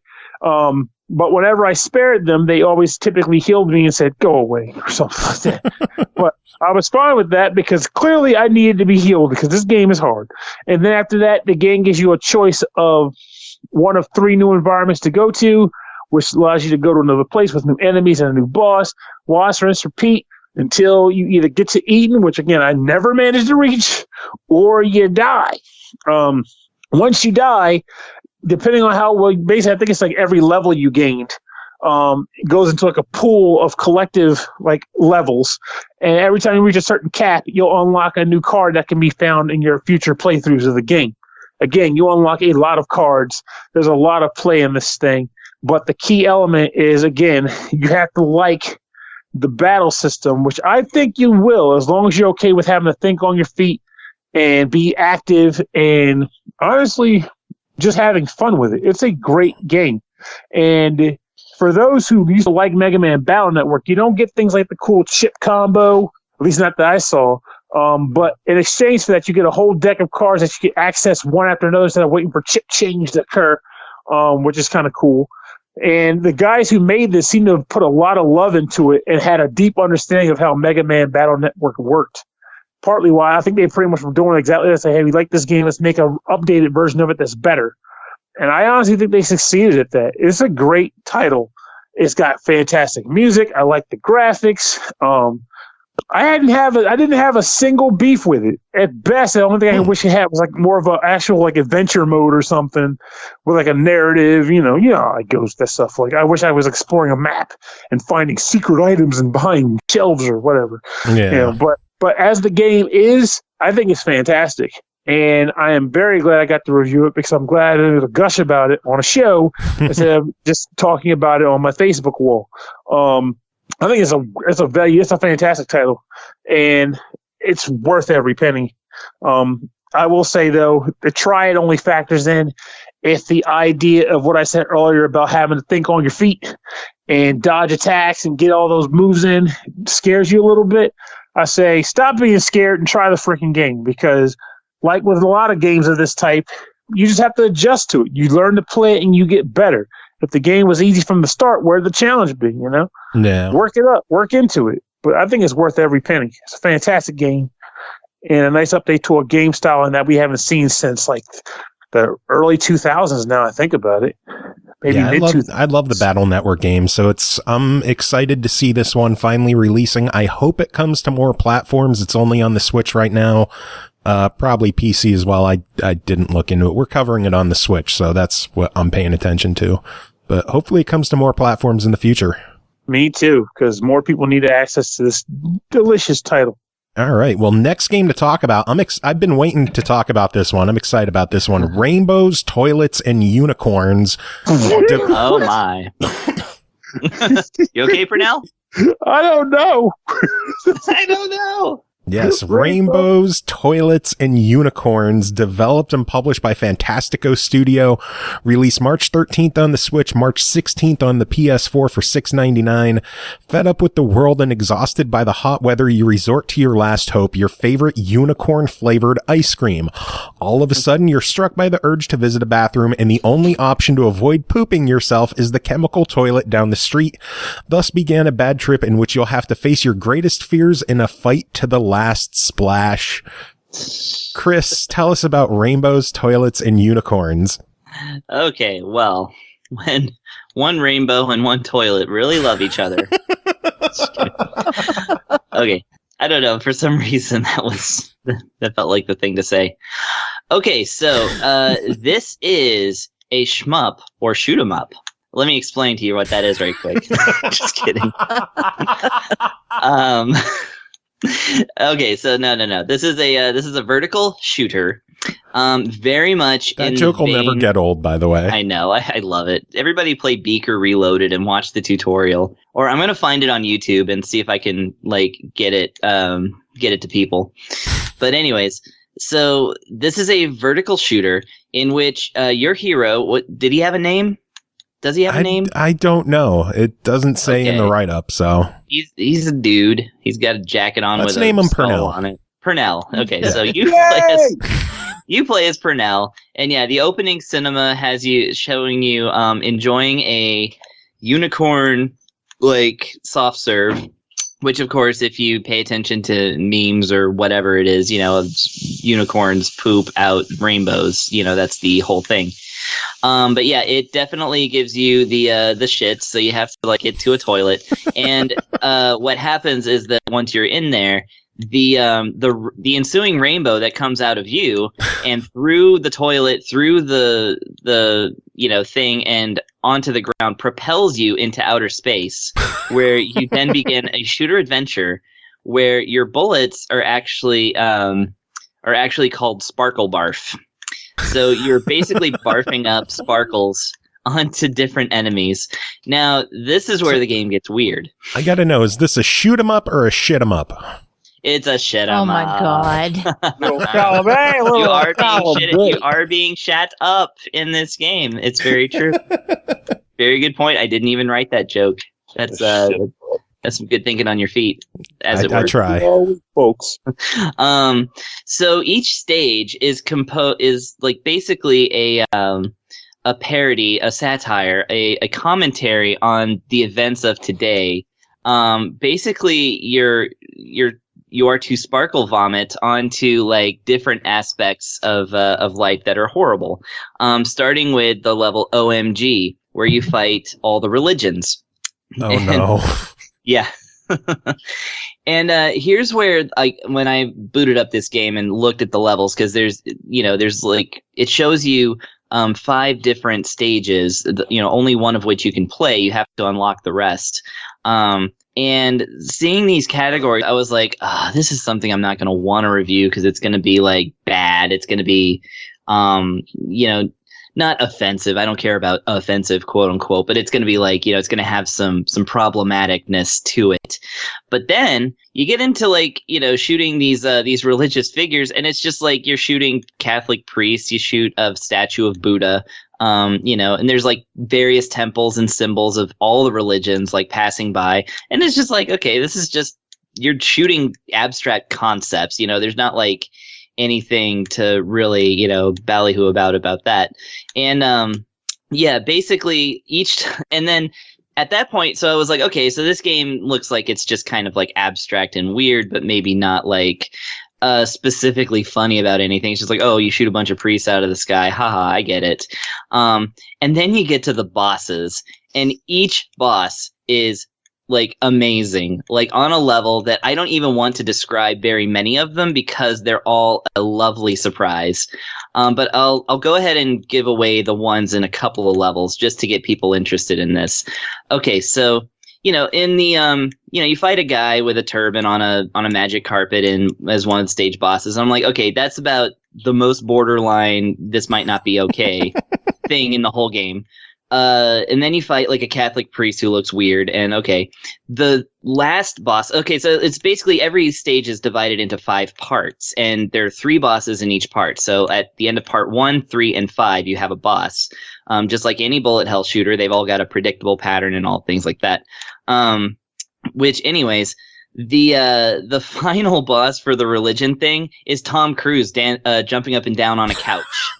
Wait, what? Tom Cruise, the actor and known Scientologist, jumping up and down on a couch as replaying his infamous appearance on Oprah, where he jumped up and down on her couch. Oh to my talk about. God! Yeah, so now I was like, Wow. okay, this game has got some chops, and so you get through that, and then like the other stages are Influencerama, which you fight through the concept of social media. Which, oh my stars. Which again has some of the best bosses. The first one being a streamer who is also playing the game against you. And think of the most famous streamer in the world and then make his hair green, and you know who I'm talking about. That's the person you have to fight as the first boss. Then you get into political drama, which again, I was like, okay, this is going to get bad. I'm going to hate this. But no, you just fight through the abstract concept of like, Republican elephants and Democrat donkeys, and then porcupines, which are, I'm going to assume, third parties. Libertarians. Libertarians can be pretty prickly, yes. And they are rodential. But anyways, but the bosses are parodies of 3 dictators that are currently operating, and I'll let y'all guess who the third one is, but let me tell you, you're never gonna like guess how he's presented. But you got to get to the end of the 3rd level to figure that out. Man. Now I want to see. Yeah. Fuck. I gotta buy this just so I could see. Hey, Fantastico Studio, why is this not on Xbox? What's going on here? Yeah, come on. Bring it on everything. This is great. The 4th one is just titled Outraged and Offended, and it has picket signs that say angry slogan here. Now, this is where, again, I was like, oh no, this is going to be bad. I'm going to hate this because they're going to poke fun at somebody that they don't need to be poking fun at. No, it's amazing. Like, I'm going to give away all of the ones in level 4 because I love them so much. So the enemies are things like ugly naked couples. Then there's actually, I had to look this up on Google because I forgot what they were called, but femen protesters. Do you remember them? No. They're just white people, mostly in Europe, and they're famous for their like really over exaggerated topless protests. So like it's women who like just have everything out and, you know, they write on their bodies and stuff like that. And they're kind of known for being more of a caricature than an actual like real legitimate movement. They're kind of like the PETA of like gender rights. So they're definitely worth making fun of. And yeah, you have to fight them. And of course they got the censored boobies that, you know, as they're flying by, you know, there's nothing like, above like a teen rating in this game.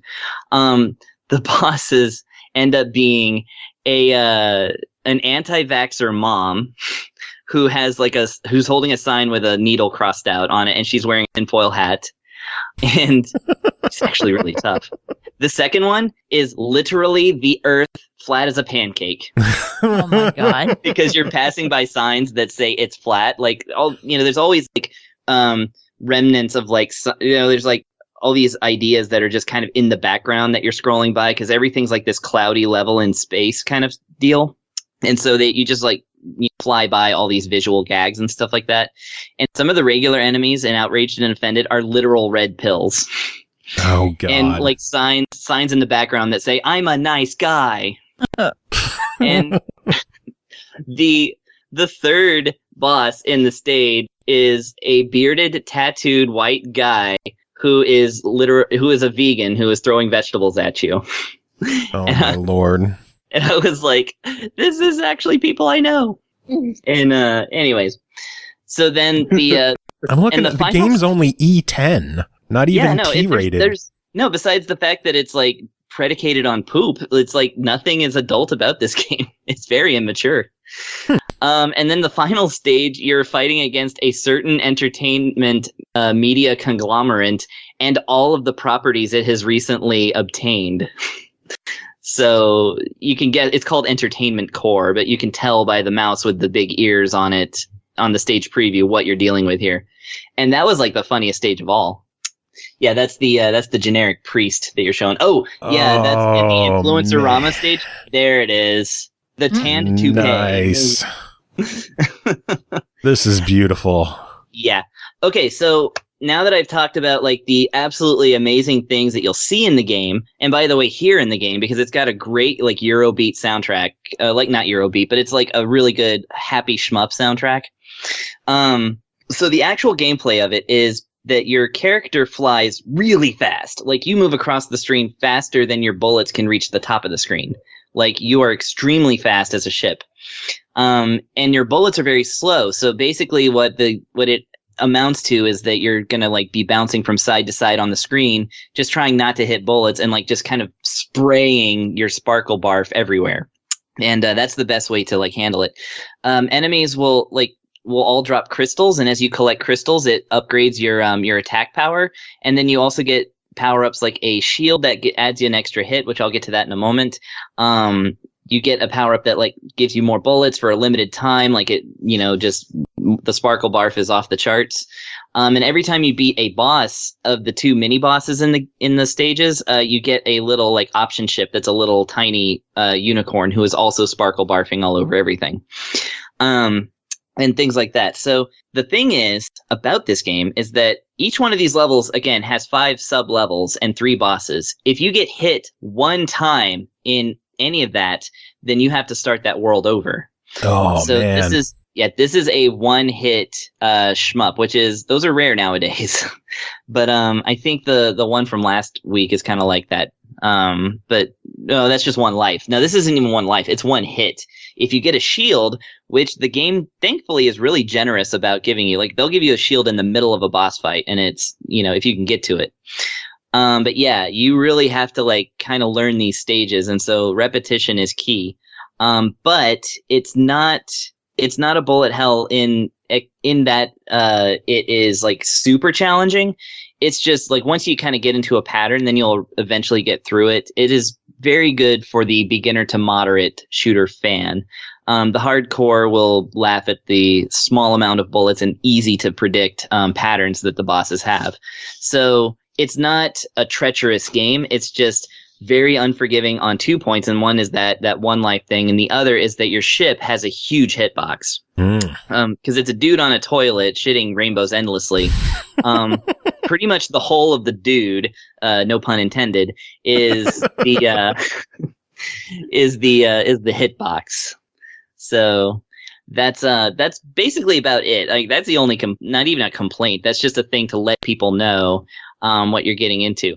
I honestly love this game because I love that they created a bright, colorful, really smooth playing, actually funny game while perfectly towing that line, between being purposely offensive and then actually being problematic. Like I wouldn't call much of anything in this game like actually a problem. It's taking the piss out of things that need to get the piss taken out of them. And for that reason, I'm very, very happy with it. Well, then for $7, what's your verdict? Yeah, everybody go out and get this one. That's pretty darn good. Unless you're a vegan, then you might be outraged and offended. I'm sorry. All right. Hopefully this one comes to Xbox. Fantastico Studio, seriously, don't leave us out on this. I want to play this. I know it's on Switch too, and I might just pick it up for Switch on my own. Yeah, Switch and PS4 right now. So fingers crossed it comes to Xbox in the future. Yeah. Next game to talk about is called Arafel Enhanced Edition, developed by Stegosoft Games, published by Dangan Entertainment, released March 26th on Xbox One, Switch, PS4, and PC for $14.99.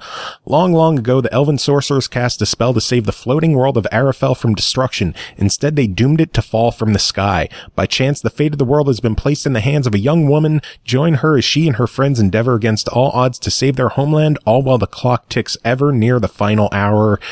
Pernell, tell us about Arafel. By the way, I'm excited about this one. Did you get to play it, Chris? Yeah, I did a little bit. I bought it 2 days ago, and I've played about 3 hours into it. Nice. So, Pernell, tell us about it. I got me wondering what he's going to think of what I say then, because now the pressure's on. Yeesh. It's fine. So, Arafel, whatever. This game is interesting to me because I kind of get this vibe that this feels like what the Kimco games that I used to review were going for. And that when I play this, I honestly do get a weird sense of this feels kind of like an SNES RPG right here.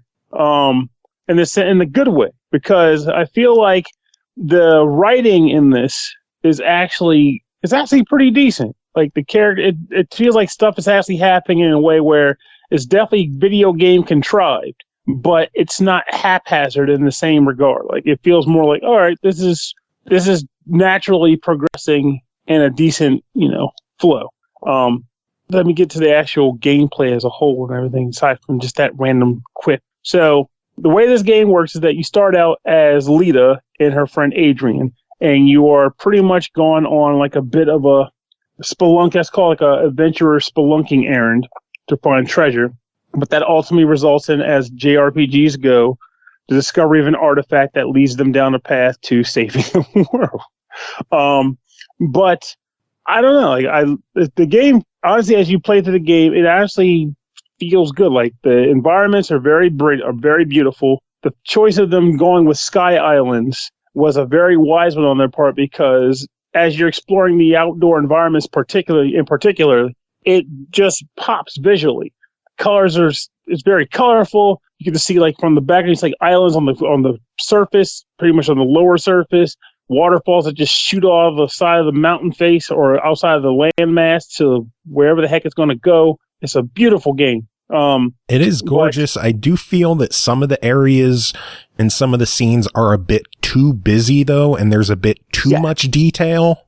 Yeah, I could definitely agree with that, because when you're exploring certain areas, let's say, for example, like it's a game like, okay, we need you to go to this place and find the thing. Like, okay, no problem. And you're trying to find your way over there. There's so much popping. In some respects, you get lost in the scenery. Like, you're like, okay, well, I guess I'm supposed to go northeast from here, but between all the mountain passes and the flora and the fauna and all the random doodads I could pick up, which I'll get to shortly, there's a lot happening, and it's very easy to get lost. I think the navigation is probably the weakest part of the game.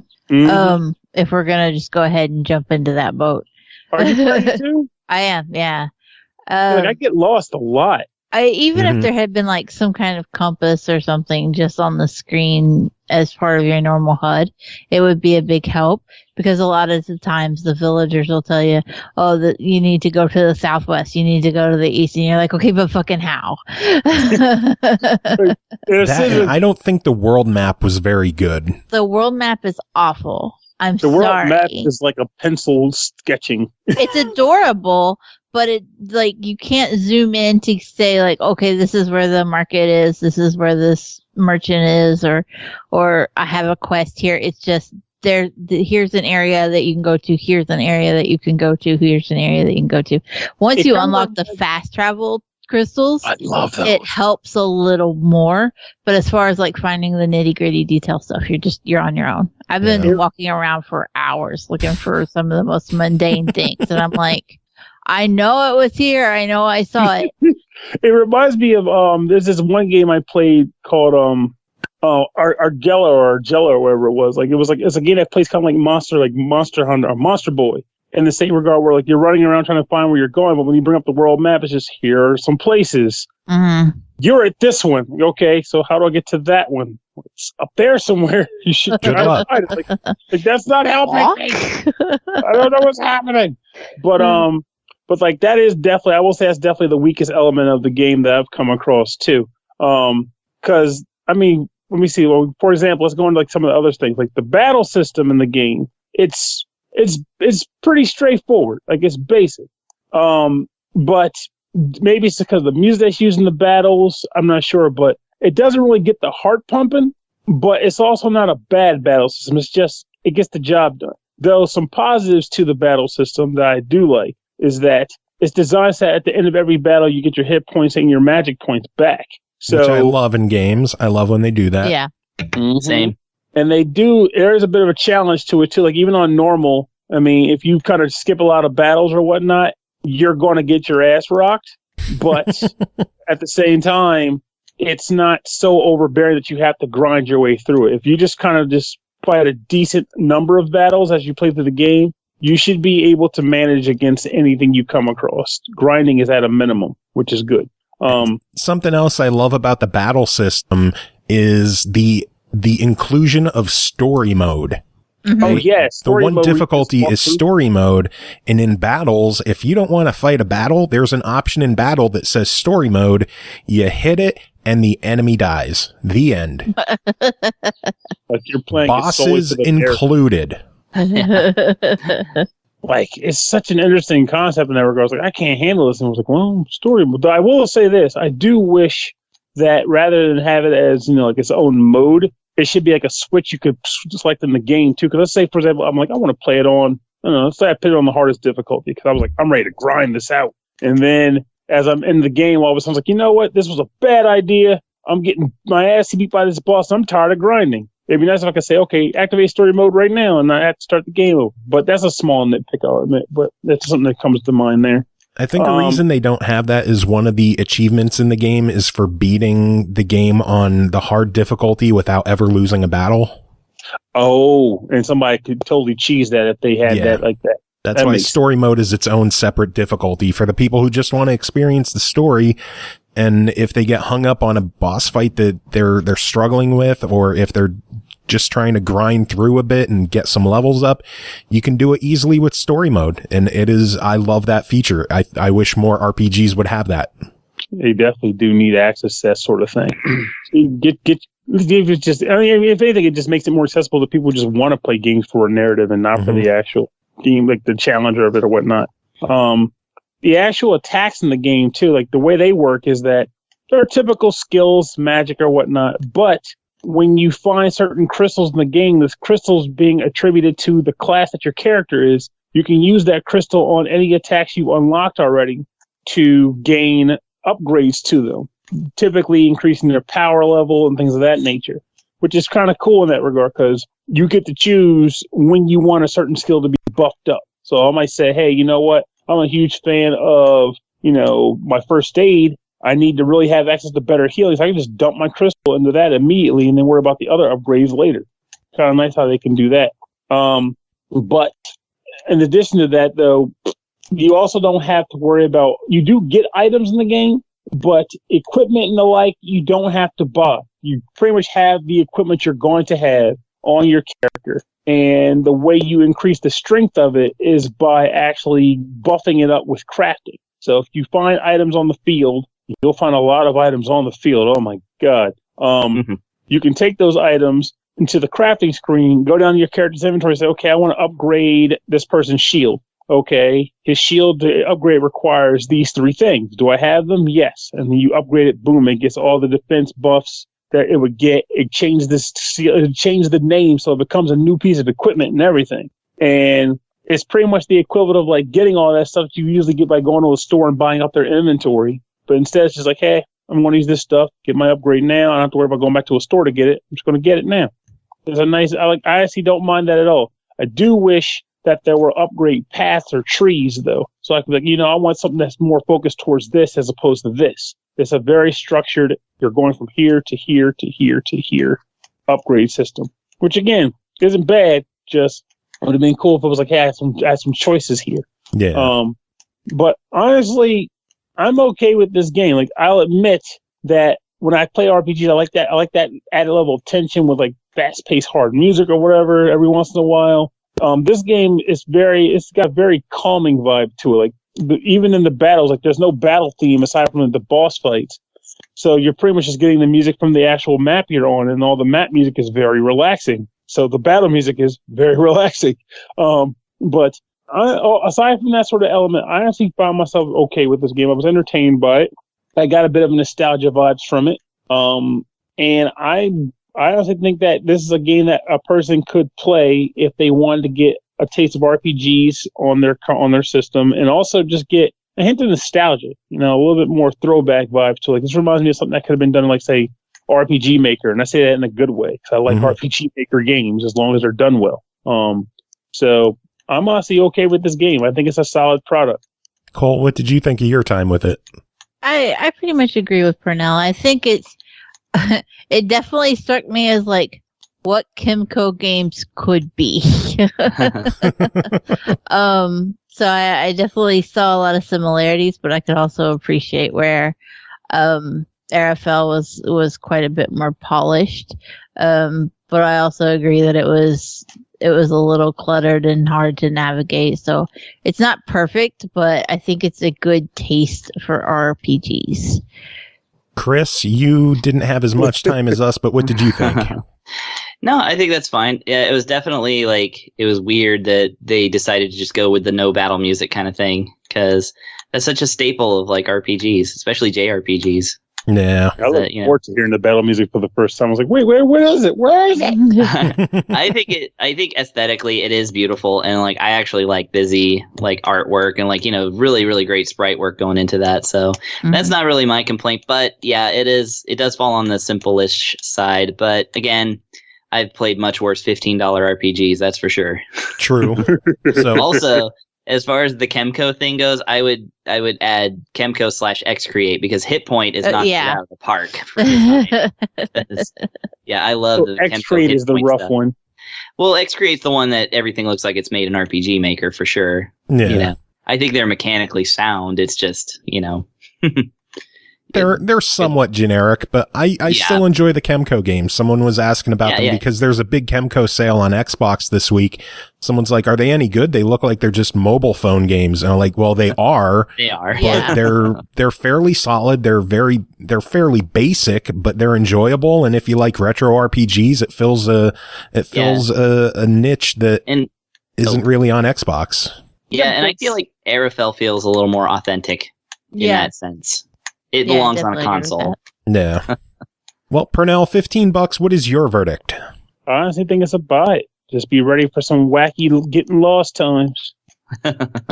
All right, next game to talk about is called Dogger Eye, developed by Hungry Bear Games, published by Cubite Interactive, released March 24th on Switch and PS4 for $4.99. In a dystopian future where armies and the police were replaced by robots and machines, their creator decided to take over the world. Now it's up to Bones, a retired dog samurai from the Special Forces, to fight against the robot menace alone. Chris, tell us about this one. I didn't know that he had a name, and that it's Bones, and that he's retired, a retired samurai. I'm too old for this shit. I'm almost 12 years old, man.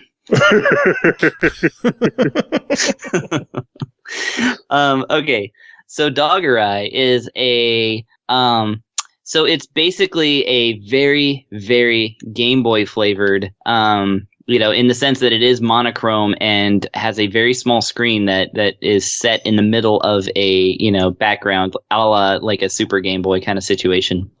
Kind of a ninja game. It very much seems to draw from things like Ninja Gaiden, and it has a little bit of Shatterhand to it and some Mega Man.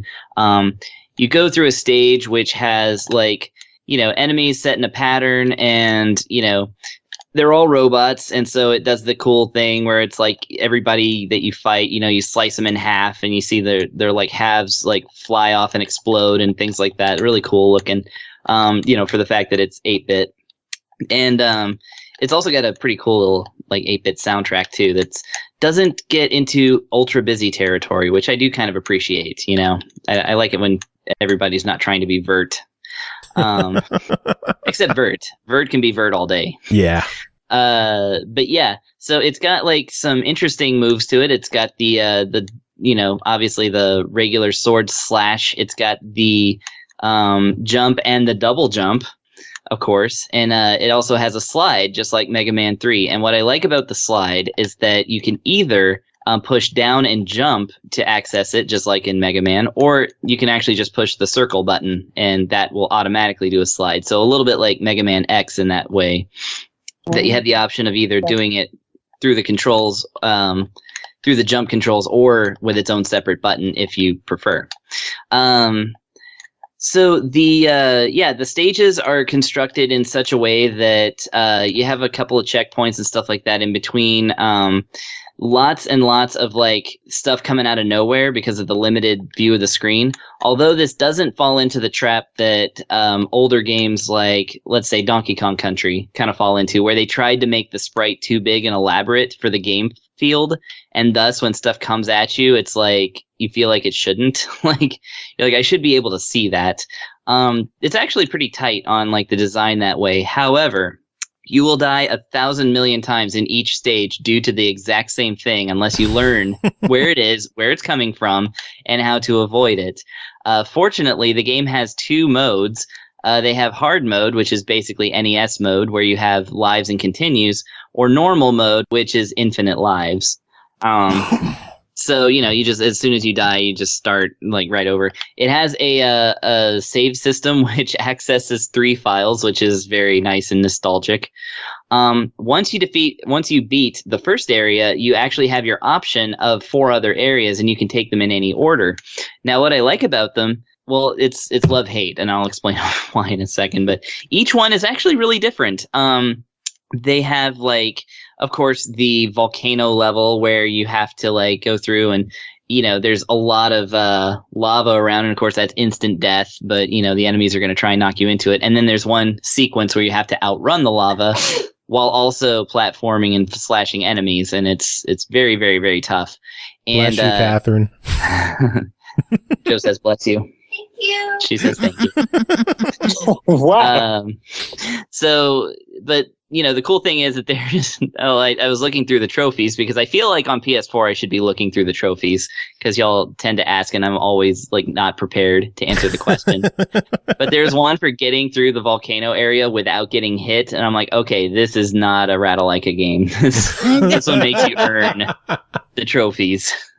But anyway, then there's a desert level where it has a long, and I mean long, sequence where it becomes an auto-scroller where you're riding a motorcycle, which is reminiscent of the one stage in Mega Man X2. I think it was the ostrich stage. I can't remember his name.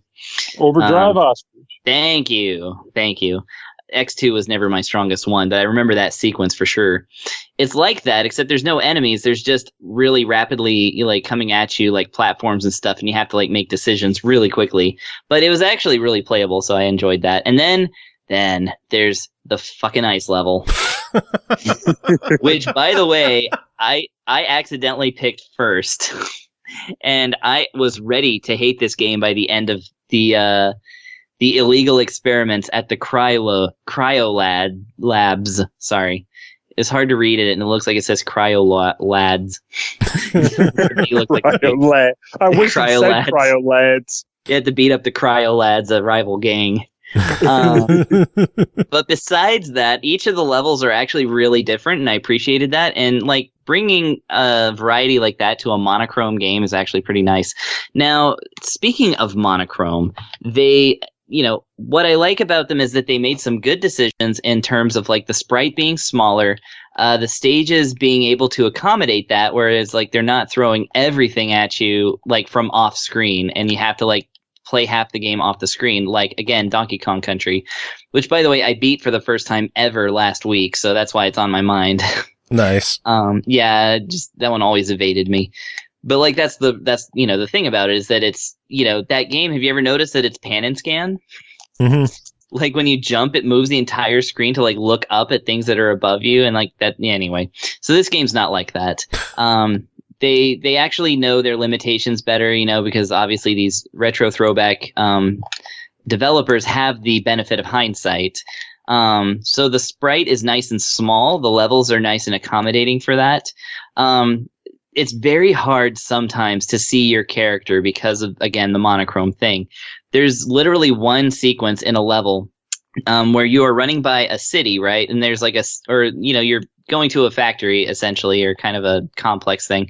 And there's a city in the background. And there's a long portion where you're running alongside it.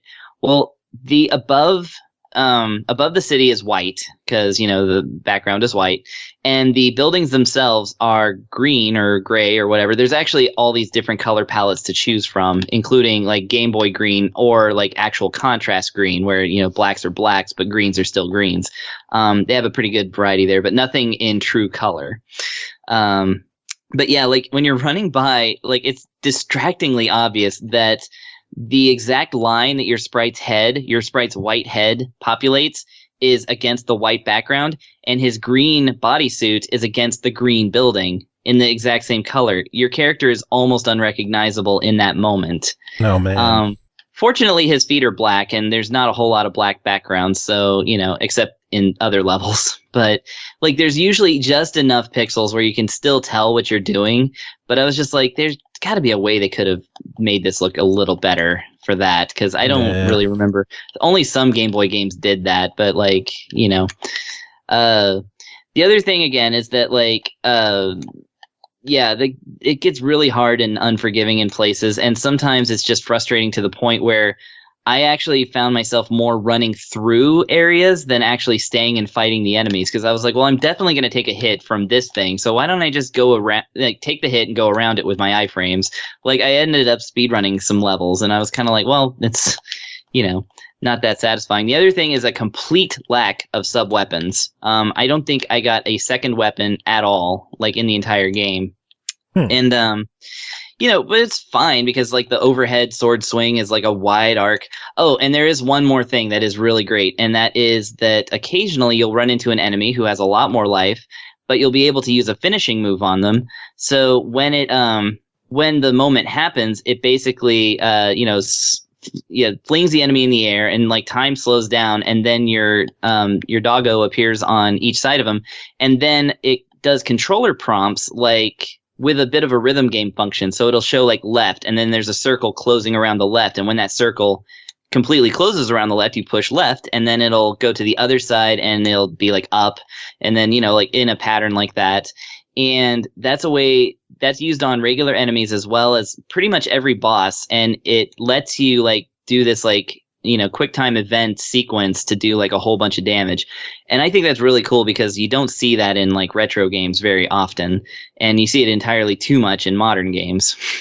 So it's like, and it's nice that they use it only on occasion kind of thing. Yeah. So it's a game that is like, kind of holds itself back, but at the same time, it feels like a really good like retro game. And, like I said, I beat a lot of levels on this one. So like it wasn't like frustrating to the point where I stopped playing at any point. I actually played quite a lot of it. And again, I really love the aesthetics and the variety in the levels and things like that. Nice. So overall, $5 on this one. What do you think? Oh yeah, $5. I mean, I shouldn't be complaining at all. Like, that's cheap. It's a quality game for $5, absolutely. So I'm gonna give it a buy it on that, or a fuck it, why not kind of thing. Yeah, if you're like too frustrated by old school gameplay, then it's old school. So what can I tell you? Yeah. But apart from that, at least it has like the thing of infinite lives and stuff, and plus like the levels are also like really rife with secrets, and occasionally these secrets are things like power-ups, but sometimes they're just people who say like one line and like it's an NPC or something like that, and it's like clearly some kind of in-joke or something. Like, I don't understand it at all, but you get a trophy if you find all of them, so Nice. yeah, that's what everyone cares about, trophies. Yeah. There's plenty of like secret stuff to find in the game too. Like, again, I appreciate the thoughts that went into this game. Nice. So yeah. All right, next game to talk about is called Miles and Kilo, developed and published. Wait. What? I'm not ready for that. That's next week for me. I couldn't Next get to week? Yeah, you son of a bitch. Had to cut you. Hey, at least I caught you before you went through the statement. You son of a bitch. I'm not cutting this. It's staying in. Just I'm not editing the goddamn thing. You gotta And then leave we're it gonna in. tag them, and they're gonna hear you weren't ready. Just That's fine. That's part of the humor. Like, guys, don't You wait. could have been playing that game during the rest of the You show and could've. been ready. it's actually true. I was gonna say you should just cut Because in I like my reviewed it review before, from so I know the Switch it's version. Just like, yo, let's talk about what we had for breakfast this morning. Oh, what do you know? You can talk about the game. I have the show written up and everything, and Miles and Kilo is a part of it. Damn it, I'm going to have to like rewrite things and... The No, you're not. creators are listening. No, you're just gonna have to let it be what it is. And then they get to Pretty hear that this is the review because Pernell was too busy taking a nap in the dryer. Couldn't take a nap in the washer? Come on, it's cooler in there. It's wet Pernell in there, though. he should go ahead with the review anyway, with just the disclaimer that he actually hasn't played the game. So Just Miles describe and what you Kilo imagine it is. is a game about a boy who is hanging out with his dog as he runs across crazy, colorful worlds collecting fruit. While Yeah, hanging you pretty out much with him. nailed it. Yeah. Damn, It's almost that's like better than my Master- review. Oh, yeah. It's like All right. Adventure Island, but I did a an boy- interview with the dev, and I think he still nailed it better than I did. All right, so we're not doing that one this week. Final game to talk about is called Color Grid, developed by Minimal Games, published by Cubite Interactive, released March 24th on the Switch for 99 cents. Color Grid is a puzzle game about mixing colors in a lab. Find the correct positions for your lasers and mirrors and get the right mix of colors in each material. Chris, tell us about Color Grid. Wait a minute, maybe that's Oh, you son of a bitch. I thought I was doing Arafel this week. That's why I played it for 3 hours. Okay. Color Grid is a puzzler game. That's how they say it in France. Puzzle. Puzzle. Okay, so what it is literally a grid. It just like pops a number at you, like 1, and that's level 1. Like it just starts. It's like, except for the fact that like it's like weird because it has the 3 like buttons on it, like the settings on your phone or whatever, but I can't figure out how to get them to work with the controller. I think there's some way. Oh wait, there it is. Okay, I found it. Never mind. See, Chris reviews things as he plays them, where Pernell is like, I do play them as I review them. It's true, but I do play them first as well. But yeah, so what it is that you get these little squares. Each one has a different color, and a primary color, of course. And in the stage somewhere, there are blocks that will hold these things in place. Or something like that. And then sometimes there are slanted mirrors and whatnot. And basically, as soon as you push the like right trigger or double tap, it's a very like touch screen friendly kind of game. It's like very much arranged like a mobile game is what I meant to say earlier. But basically, when you turn on the laser, it will shoot a laser out that will go until it's stopped. In the stage, there are going to be different little diamond shape kind of things that are that have access points on each side, and or not, I suppose. But anyways, the when a laser hits one of those access points, it lights up the square, and thus you're when you get all of them lit up, then you pass the stage. It takes about 11 stages to very slowly explain this to you, like, because it doesn't give you any text. It's just like, play around with this until you get it. But like once you do one thing, then it's like, oh, you passed, kind of thing. And then you move on to other stages. And then as soon as you're done, like learning it, then it really like actually throws puzzles at you, which is kind of great. Now, the thing about it, again, like the laser goes persistently forward. Sometimes it's stopped by an obstacle somewhere in the level.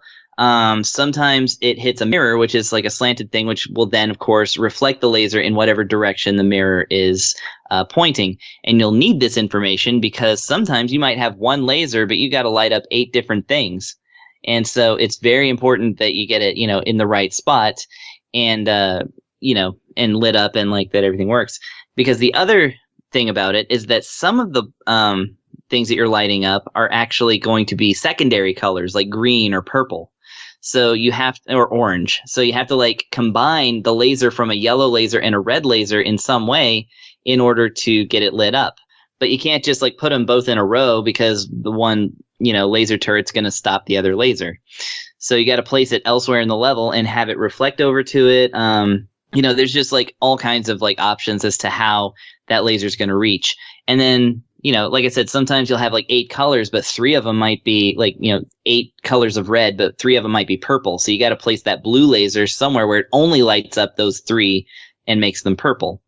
I was very into how complex this entire arrangement gets pretty early on. And yet something about it is just like everything, like the placement for everything feels kind of natural. Like it's puzzles that make a lot of sense. Like I said, they didn't have to throw a single word at you. And, I got through the first 20 stages on the first day with no problem. So it's like, and then of course, like I said, it ramps up from there. And I think the total amount of levels is 100, something like that. Let me go back to the level select and figure this out. Because like it does this thing where the levels are presented as, green things being shot with a green laser. And of course, like it opens up each one and the laser passes through. It's presented weird. I think there's 70 stages to this, unless there's even more. But they show you 70 on the level select. Yeah, that's a lot. It's a medium amount of puzzles. And what I like about it is the sense that this is the kind of puzzle game that you could play with a pencil and paper. Or like with blocks. Like you could actually play this puzzle game in real life. And that's what I appreciate about it, is that it's really presented as realistic as possible while being just abstract shapes and lines, So it's got a pretty good amount of polish on it. And again, I did not find it like boring or too hard. So, I mean, that's pretty much a winner right there for me. Nice. So $1 on it. What do you think? Yeah, go ahead and get it for $1 if you like puzzle games. Nice. I mean, there's nothing bad or wrong about it. Like it's a good little mind teaser, so I like it. Awesome, sounds good. Mm-hmm. All right, well that is it for this episode. Thank all of you for being here. Thanks for Tim for being here as well. Oh shit. What's that? Oh shit. My program is frozen. Oh no, the streaming program is frozen. How long ago do you think it's been frozen from? I have no clue. Oh my god. Oh, fuck. Well, so what are you guys doing tomorrow? Working and streaming. No. Hey, guys. Hey, guys. Did we lose the entire episode? Guys, April Fools. You son of a bitch!